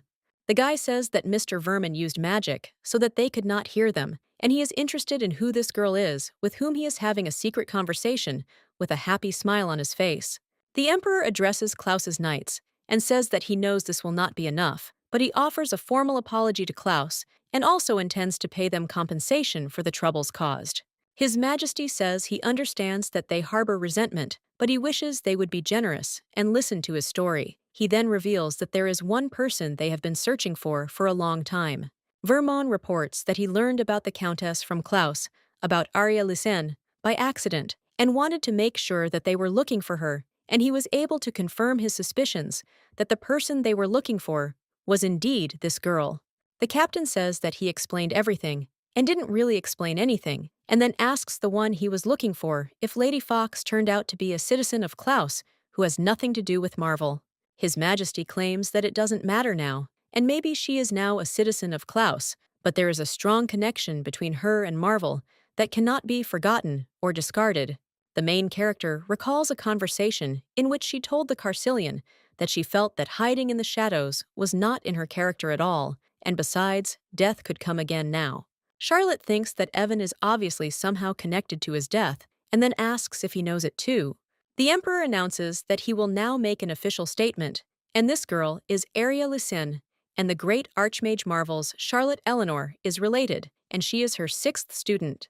The Archduke thought that Lottie was no longer looking for love, and he would like her to continue searching, because then he could. At this time, a servant comes into his room and tells him that they were unable to ensure security, and a girl with incredible abilities has appeared, and he thinks that this magician is of a high level and has at least 5 rings of mana. The gentleman says it's impossible for such a gifted mage to be there, and then asks what she looked like. He replies that she was a blonde, green-eyed elf. Riel says that it irritates her because they are not here either, and she claims that they are creatures, and asks why they did not give her the correct information. The teacher says that she is wasting her power in vain, and that she is tired, and suggests that Riel return. The Emperor reports that the data on the appearance of demons, their movements are insignificant, and there were no suspicious cases that could cause concern, however the followers of death. The girl says she seems to be the center of the gathering and is an Ozbol. They rarely appear in Marvel, but some stories have started to circulate, and they're currently checking out the rumors. Charlotte asks about McVen's account and about his connection with Evan. The Emperor says they have no evidence of Evan's connection to them, but he doesn't think they'll find anything substantial, as he believes the boy isn't the type to enjoy company. The lady asks how long ago he realized something was wrong with Evan. The Emperor reminds her that he already told her that Evan stole the heart of the volcano, and after that incident, he was often seen in Calberon. The girl says that she heard that, at that time in the mountains, he often got into fights with other magicians, and then strange rumors appeared that began after that day. Soon after, Evan stole the heart of the volcano and escaped. Many Marvel magicians went to Calberon for training, and they said that they saw a terrible picture surrounded by countless demons lay Evan's body stained with red liquid. The demons were certain he was dead. His Majesty reports that when he heard this story, he immediately went there but found nothing. No countless demons or traces of magic. The gentleman says that he still doesn't know what those wizards saw then, but he is absolutely sure that something changed after that.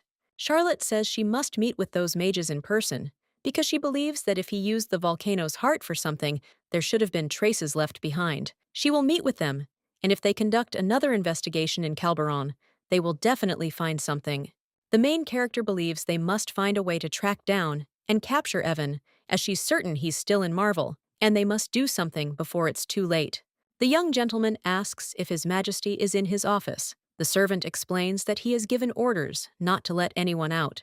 The guy asks if he's with Arya Leeson now. The guard explains that they were talking from yesterday until this morning. The young gentleman says that he is sure that they have something to talk about since they had the same teacher, and she is the 6th student of the Archmage, and therefore it seems to him that glory and blessing have returned to Marvel again. The servant tells the master that behind closed doors, they are now saying that Arya Leeson is related to Charlotte by blood. Eleanor then asks if he knows anything about it. The guard says that he himself saw how much Lady Leeson resembles Mrs. Charlotte, and that is why he thought that suddenly she was her relative, the daughter she was hiding. Hearing this, the master was surprised, and the servant explained that she was hiding because she had given birth to a daughter, and now, with the appearance of a new student, rumors are growing like mushrooms. At this time, the door opens, and the main character comes out.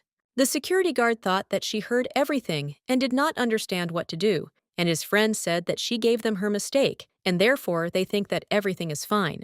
Charlotte believes that Evan is still in Marvel, and therefore she will definitely catch him and do everything possible to ensure that nothing happens to him, and the teacher does not worry in vain.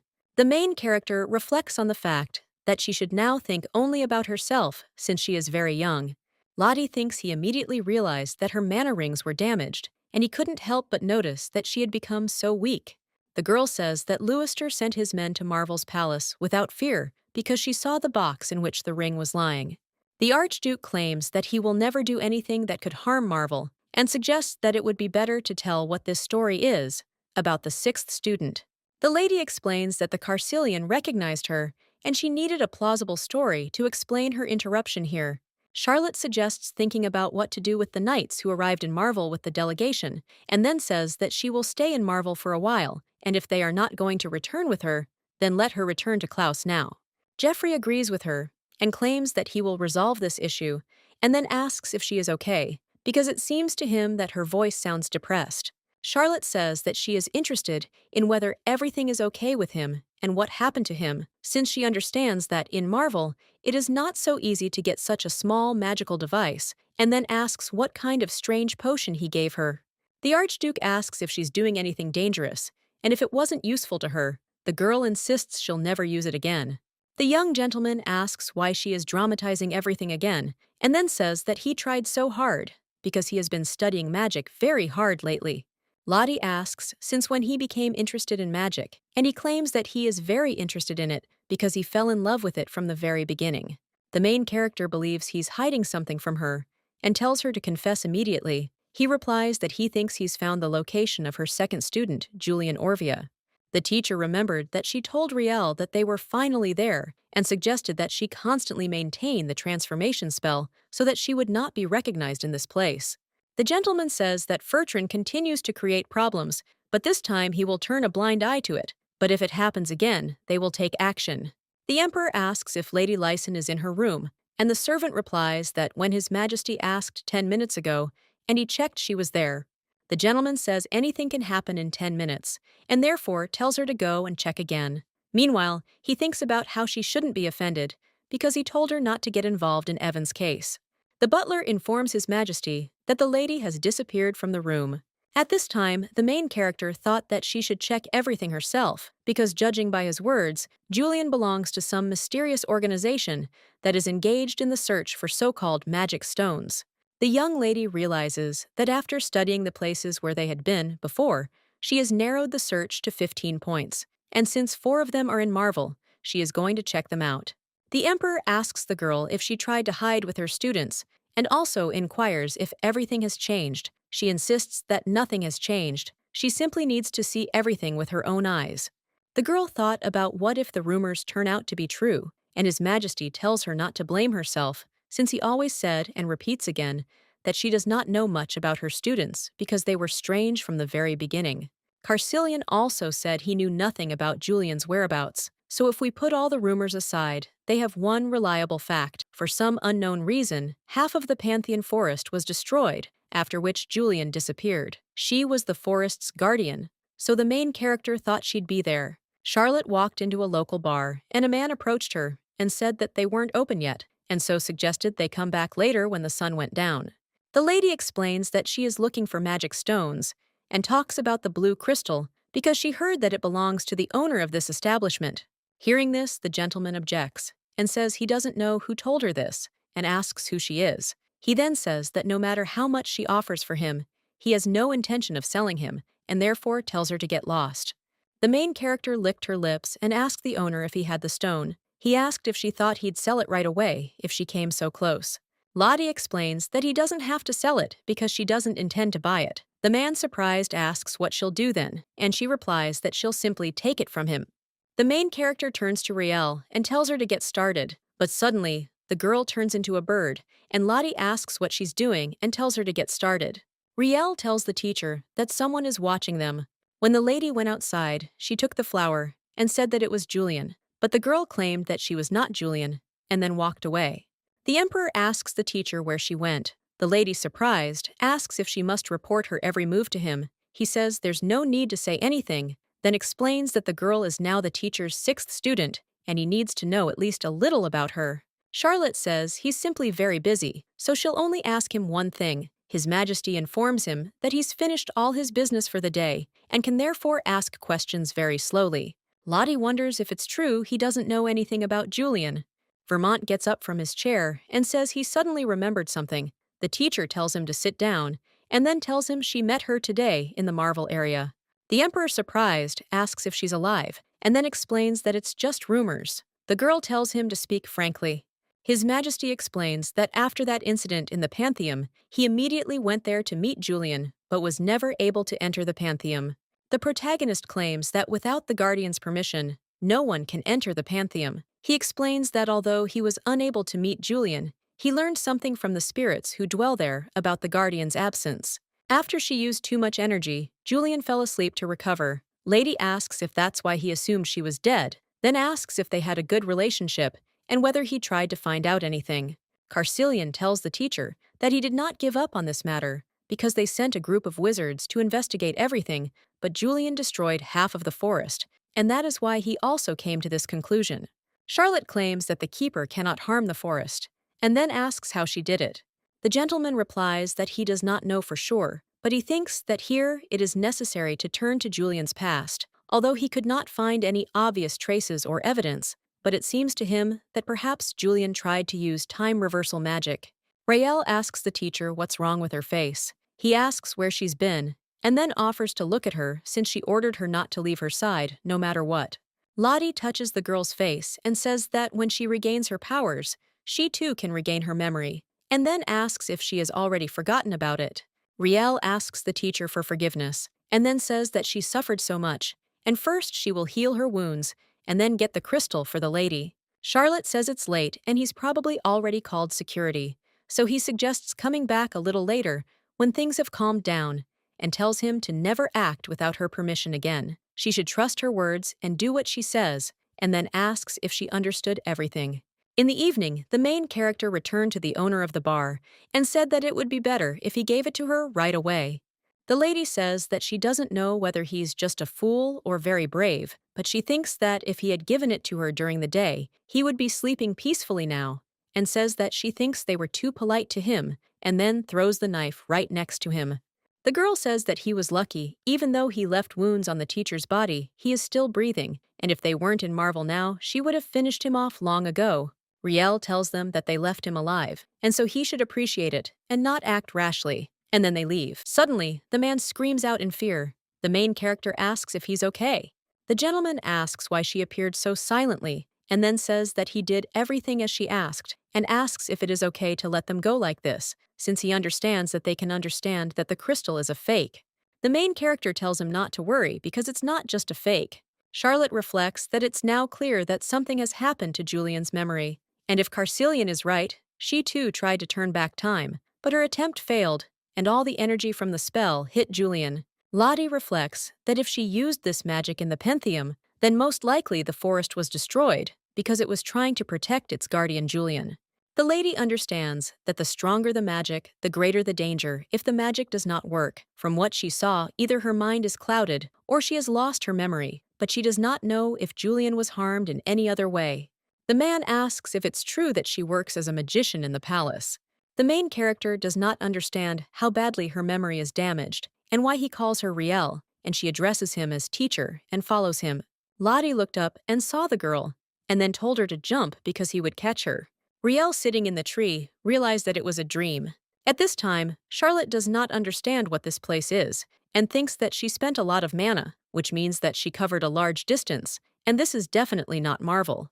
The girl thinks that first she needs to figure out what this place is, and at the end of the room, she sees a sleeping guy.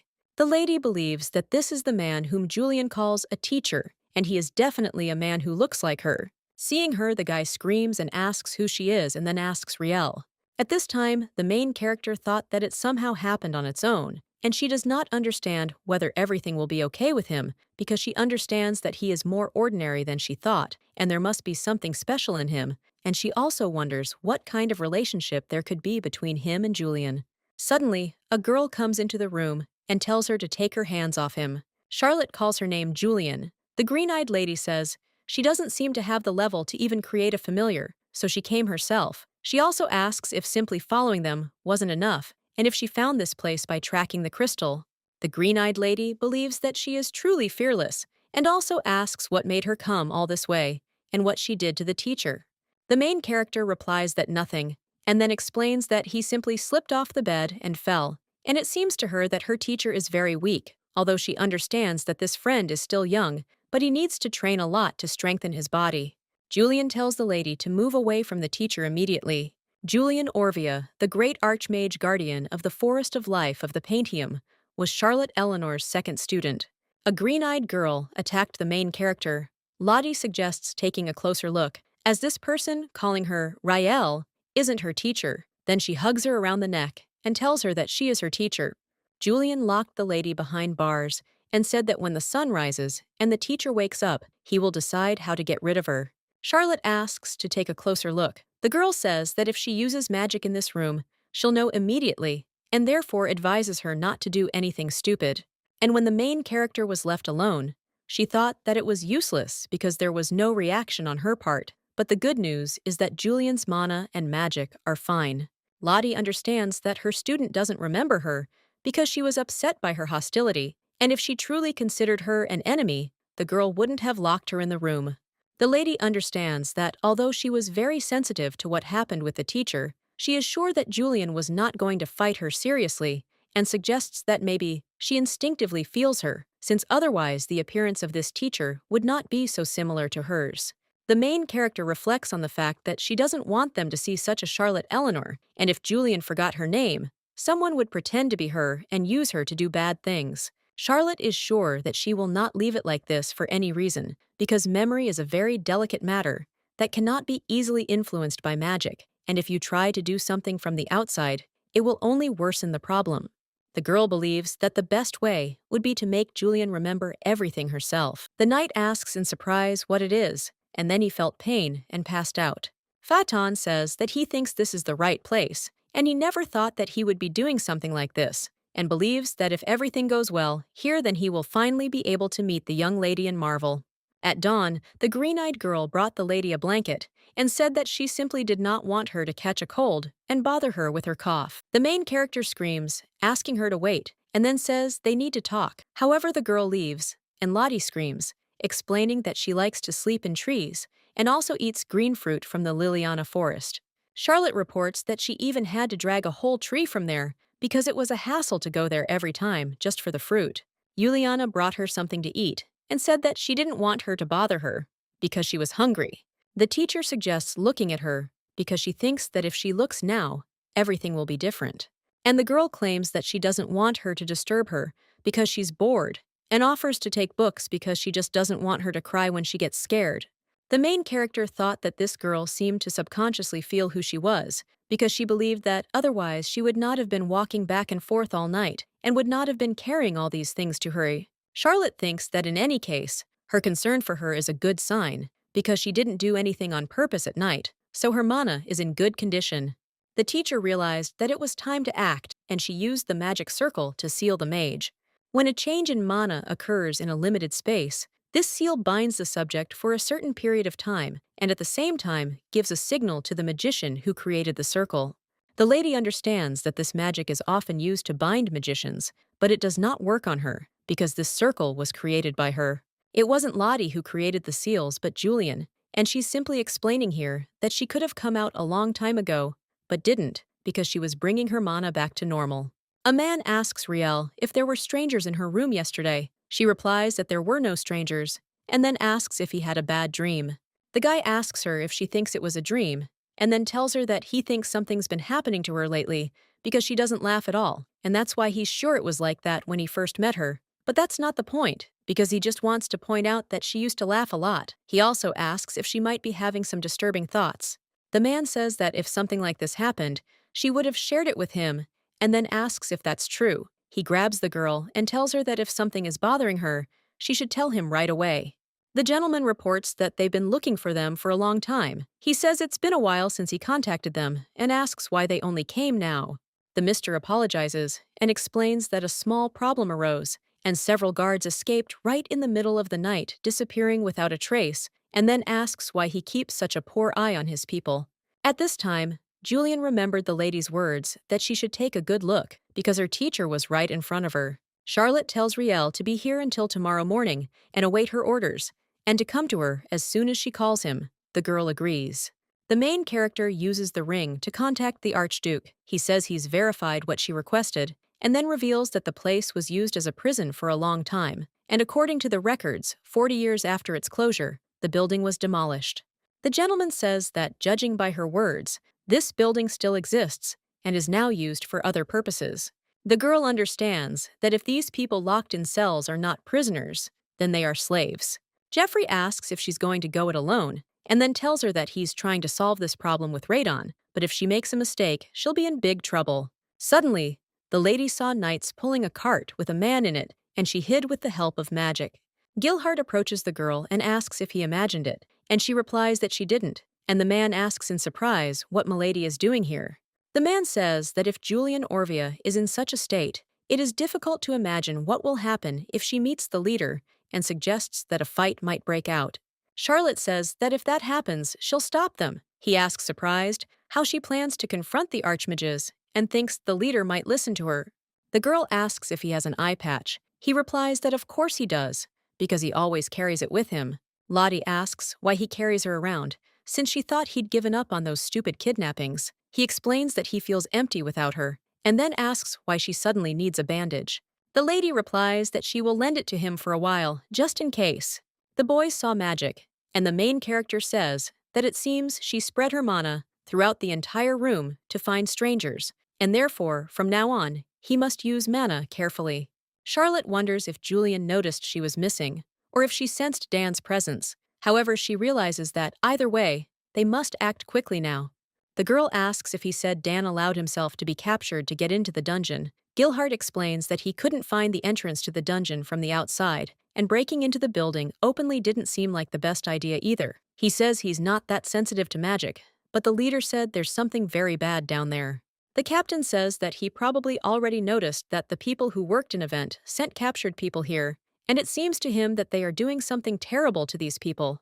For followers of Doom, using human lives in the name of evil is as decent as it is, and if their proposals are correct, then they must complete their work as quickly as possible. And of course, we must not forget about Lady Orvia, because this matter is more complex and confusing, and he does not even know how it all might end. Gilhart tells Milady that he will do everything he can, even if it means putting his life on the line. She objects, saying that life is a bit too much, but he insists he's ready to take it, since this is the mission entrusted to him by Madame Charlotte. The man asks if she learned about the mission from Lady Charlotte, and decided to share the information with the leader, since she is Lady Charlotte's 6th apprentice. The lady says it's surprising, since news spread so quickly. Gilhart reports that the leader has been thinking about this whole thing all day, and then asks why she didn't tell him herself that she's Charlotte's 6th apprentice, since it makes him a little sad. The man says that the main thing is that everything is fine with Mrs. Charlotte, and now he understands why the leader behaved the way he did after meeting her. The main character suggests focusing on their situation since they were captured, and Julian is looking for them. The girl thought that if Julian and Dan meet, she should be nearby, but the captain says that it is better for them to act together. At this time, the servant informs the Norman master that they have brought him, and then reports that he saw how this man overcame several of their guards with magic.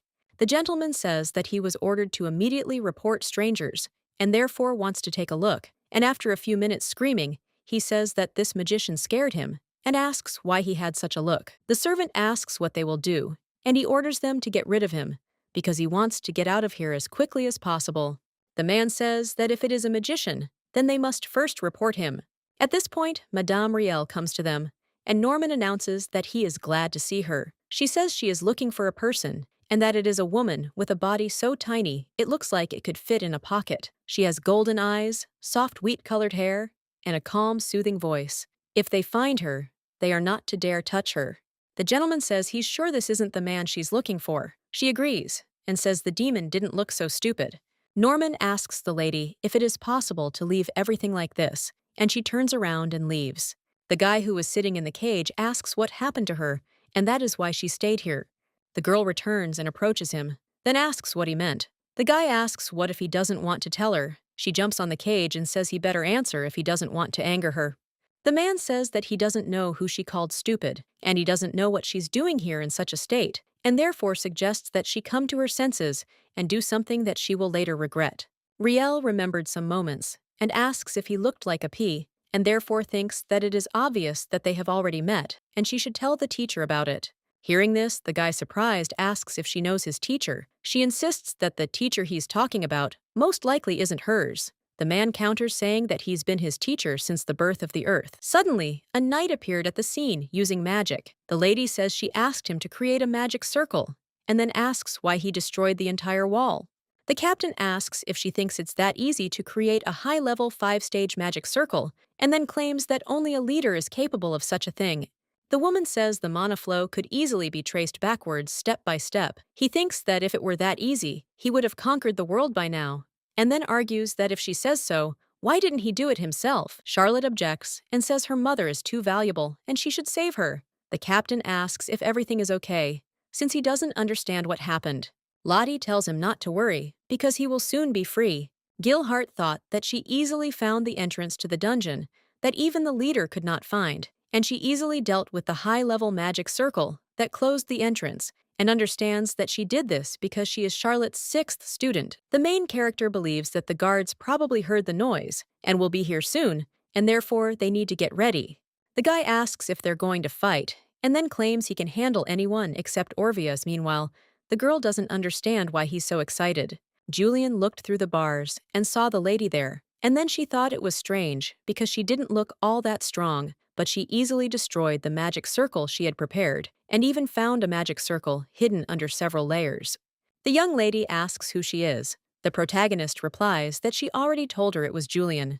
At this time, the captain, who was lying on the floor, thought that this girl was addressing her informally, and the main character suggests thinking carefully about what kind of person her teacher is, and then tells her that he steals magic stones, holds innocent people in captivity, and tries to use them for personal gain.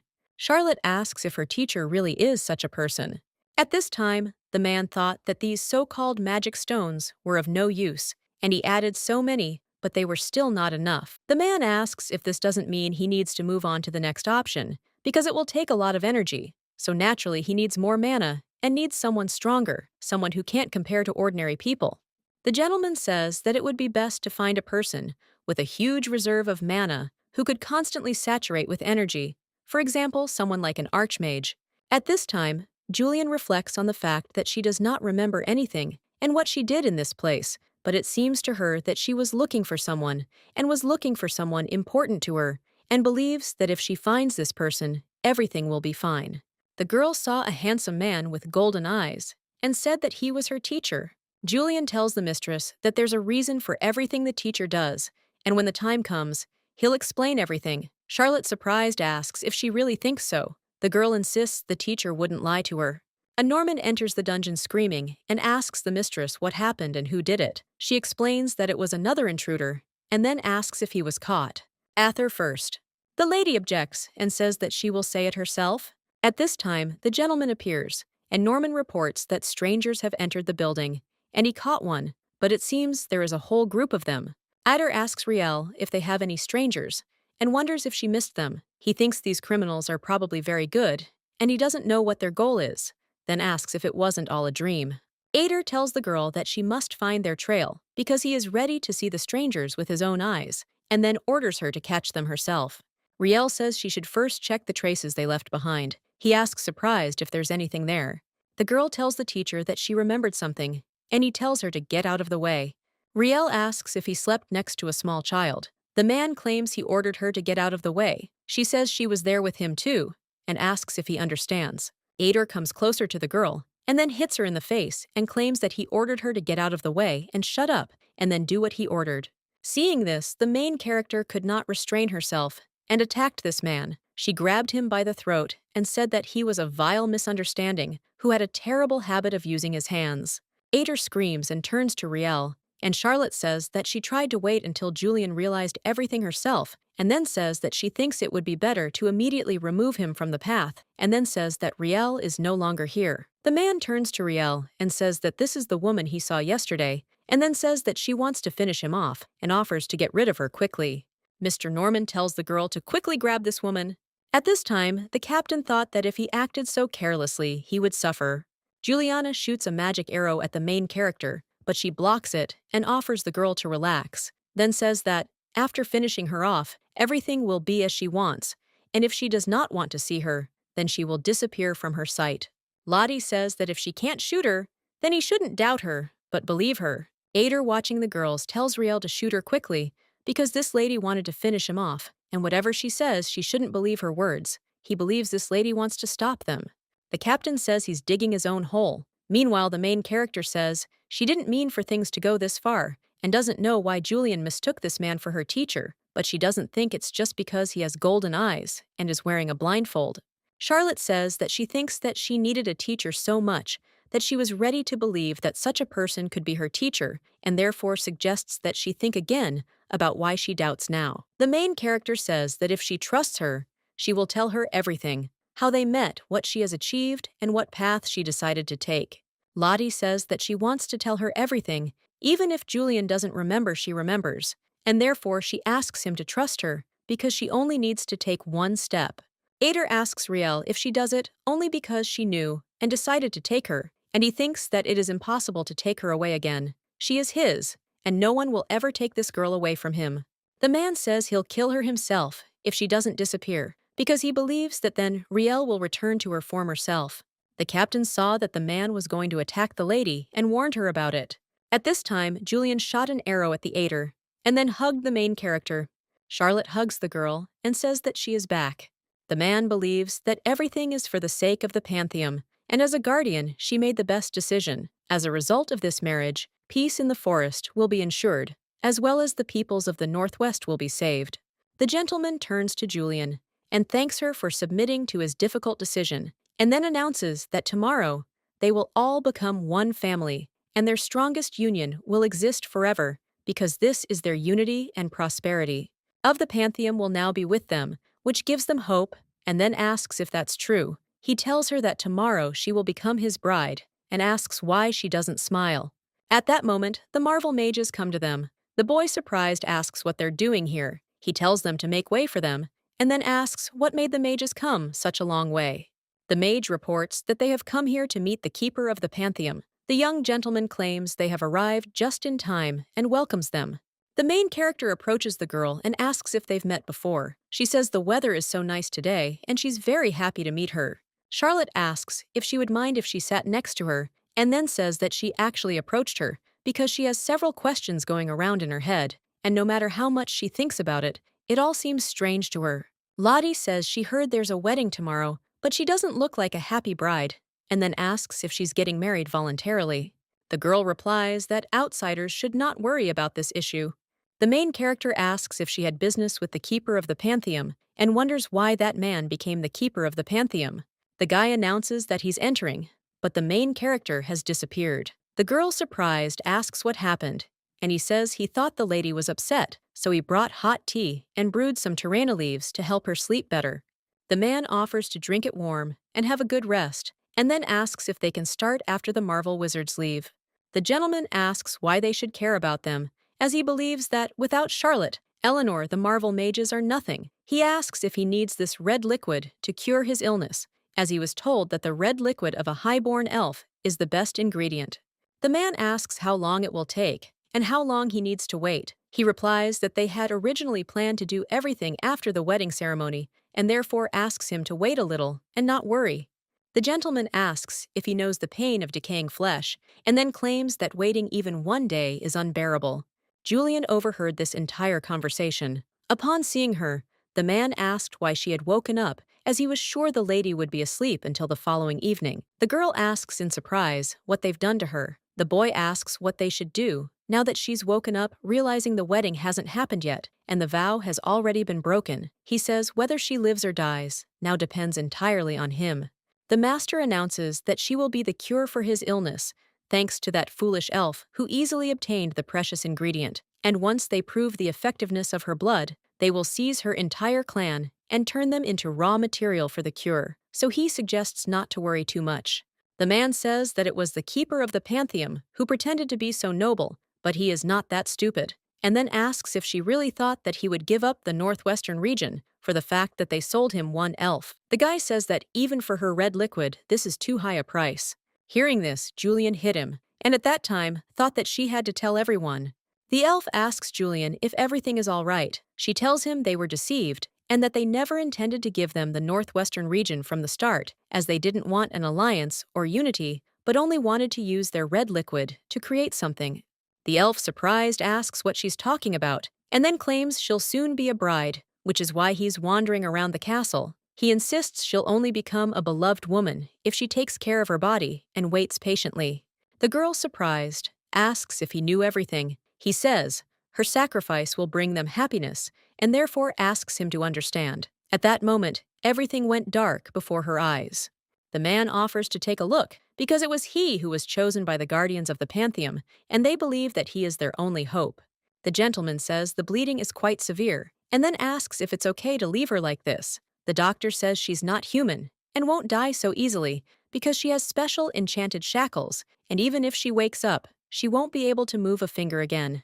The doctor says that he feels sorry for this elf, and if he had the opportunity, he would take her home. At this point, Julian woke up and decided to quickly escape. The man screaming said she had nowhere to run, and therefore suggested they descend slowly, as jumping out the window could kill her. The girl remembered the man's words, that as soon as they proved the effectiveness of her red liquid, they would capture her entire clan and turn it into raw material for a medicine, and at this time, she did not understand what to do. Charlotte extended her hand to her and told her to jump because she would catch it, and then told her that she only needed to take one step and trust her. The elf trusted the main character and jumped out of the window. Lottie claims she did a great job and used magic to capture the girl. The lady explains that after meeting her, she went to the Pantheon for the seed, and if she had known that this would happen, she would have stayed with hers. The elf screams asking what's going on here and what Julian is planning. He claims that no one chooses a guardian and no one becomes one, as one can only be born one. The main character gave the girl a seed and then announced that she was the newly born keeper of the Pantheon. Hearing this, the Ather screams and declares that the deal is broken in any case, and whether it's Mavrel's mages or the guardian, no one can take what's rightfully his. He orders everyone to draw swords and knives and surround these foolish mages. Charlotte asks what they have to do with it. The man turns to Miss Eleanor and says he doesn't think she should reveal herself, and she tells him not to move. The man insisted their help wasn't needed. Juliana used magic and tied everyone up. The elf asks the girl to have mercy on him because he believes that there was a misunderstanding and therefore offers to talk. The magician looked at the man lying on the ground and said that even though he was in the center of the blow, he still survived and considered this strange. Charlotte tells the girl that she didn't think she needed consolation and then says that she knows a very good place and there is a clear sky and the weather is much better than here, and she can't even imagine how beautiful the endless forest is. The main character claims she's sure she'll fall in love with him as soon as she sees him, and then says she can go with him if she wants. Yulman agrees. Ader asks Riel why she looks at him like that, thinking she's his and only his. The knight asks when he'll calm down. At this time, a monster appeared in the mouth of which the Dan was given. Gilhart tells the leader that he's caught a truly big fish. Juliano tells the teacher to wait a bit while she deals with him, as she has a lot to tell her. Dan tells her not to call her teacher, and then says it's Lady Arya. The elf tells Charlotte that this freak is talking nonsense. The leader claims that if her head started working, then he suggests thinking with it carefully, and then claims that this is Lady Arya. The teacher suggests that they first sort out the current situation, since they cannot allow him to destroy everything here, and therefore suggests not to forget that there are people locked in the cages. Dan tells the lady that this is not an ordinary demon, and he is sure that it was a man, but then before his eyes, he turned into a huge demon. The guy asks if she remembers the unknown man who summoned the demon in Avant and then escaped. He thinks it looks a lot like him, because he was wearing a hooded cape so he couldn't see his face. The man believes that this is exactly the person in front of them. The main character reflects on what he said, that the man acquired the form of a demon, and she also feels it, and the demons that appeared in Avant had the same origin. Charlotte thinks that it still can't be Evan, but she thinks that she needs to lure him and throw him through the roof, or better yet, throw him aside and make her way out there. Lottie ponders that if Evan has something to do with what's happening, then maybe he's here too. Dan, seeing the fair-haired boy, asks what he's doing here. The mage smiles and says they went a bit overboard, cutting off his precious hand so mercilessly. The leader says it was Evan, the mysterious man in Event, and asks what he's doing here, and if his new friend is with him. He also wonders if he taught him how to summon demons. Dan believes that even if the teacher has been gone for a long time, it's no reason to go crazy. He then explains that he meant he became like this because the teacher left. The stranger says that this is very interesting because there are 3 of Charlotte's students here. The elf took the bow and said she thought she should think about the dinner menu in advance. The man said they were all so serious and in a bad mood again. Evan turns to him and tells him to leave. The stranger agrees and leaves. The leader asks where he is going to run. because he thinks that now is the time for him to die. Charlotte asks Julian if she's seen Evan here. She replies that it's the first time she's seen him here. The main character wonders if they know that they're using Julian, who has lost her memory, to hold innocent people captive and experiment on them. She wonders if Evan knew about this. The blonde boy tells Charlotte that what she and Dan were looking for is down below. Lottie extends her hand and says, "It's not too late, and no matter what happens to him, she can help because she's confident she can fix everything, and so suggests he return to this side." Evan takes her hand and says he wishes it were extended only to him, then hugs her. He says that if this is all his doing, she'll hate him. A student touches a lady's face and calls her teacher. Lottie objects and tells him not to call her teacher. At that moment, Dan and Julian approach them. The main character reports that he said what she was looking for here. Ader, sitting near the wall, reflects on the fact that they think that this is his end. However, he believes that he will finish them all off if he finds the strength. And first of all, he needs to get rid of this woman and Riel. Evan asks if she was looking for traces of death, and then says that these are fragments collected from the ashes of the dead, and this is an ugly force created by the greed of fools. Ader thinks that it doesn't matter that the creation is not yet finished, because he believes that he will be the first to receive it, and this power and Riel will all be his. Evan says that they won't even have to go down because he will show them everything. Dan, surprised, asks what's wrong with him, wondering if it might be late puberty or a rebellious phase. Lady says now is not the time for jokes, as she thinks it's best to kill the demon first and try to talk things over. The captain asks what this is and what's going on here, and why everyone's busy with something stupid while he's here working 10 people. He understands that this is the very negative energy the leader sensed, and he has the feeling that this vortex is a condensation of all the worst things in the world. The mage thought it was clear because he saw they'd thought of everything. There were a lot of people here now, and 2 archmages, so if they used him now, everything would be perfect. At this time, the main character thought about what they were now, and then tells Julian that they need shelter to protect people. Charlotte reports that Evan is surrounded by energy, but it's too crowded, so she suggests they step back and stay away until she gives the signal, and she understands she must do so because she raised these children. Evan asks what he is going to do, but he flinched when he saw the main character because she had red liquid on her mouth. The guy says he's heard this 100 times already, and then asks how much longer they'll make them stand like this. The gentleman says he's answered him exactly 45 times. Jeffrey doesn't understand why there's a red spot on his mouth. Jerome asks the man what he put in His Excellency's tea and puts a knife to his throat.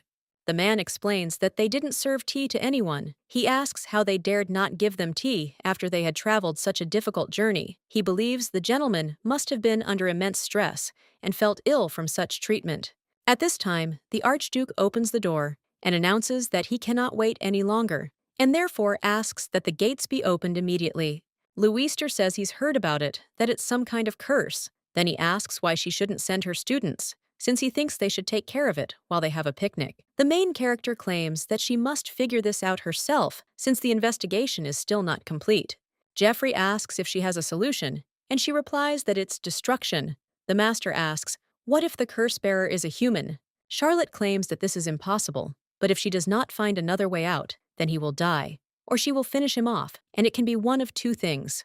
At this time, the main character understands when she fell and what is happening. Gilhart asks the lady if she is okay, and then explains that the lady suddenly lost consciousness and that Psycho Evan rushed to her, and then the leader and Lady Orvia intervened, and the 3 of them clashed in a brutal fight, and that place now looks like hell.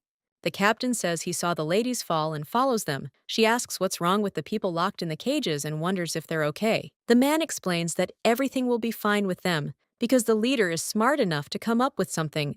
Charlotte realizes Evan doesn't have red eyes, but she wonders what he's going to do about it. Now that this power is activated, it will be practically impossible to get it out of here, and if talking doesn't help, the only option will be to seal it away.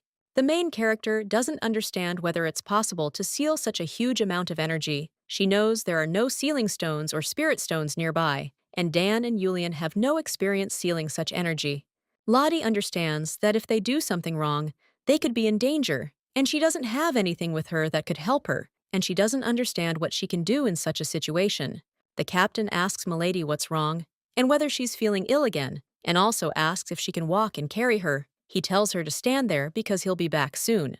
The main character understands that she cannot do anything with such a weak body because she is helpless. Suddenly, the Archduke appears and says that he always considered this to be her shortcoming, and then informs her that she is not alone and asks why she always tries to do everything alone. Jeffrey claims that everyone present here is her magic and her sword, and therefore believes that she can handle everything because he also likes to act more harshly. Hearing this, the captain doesn't understand what kind of nonsense His Excellency is spouting, and Dan says that that annoying old man has come to the rescue again. The Archduke tells Evan that no matter what he has done, and no matter what he plans to do in the future, even if he dies and is reborn, he will never defeat the teacher, and therefore suggests that it is better to give up now. The gentleman says he has a bad feeling and he must do something about it. Charlotte tells him not to even dare touch the energy, because if he does, the vortex could become even more dangerous. He asks if she trusts him, then tells her that she trusts herself more.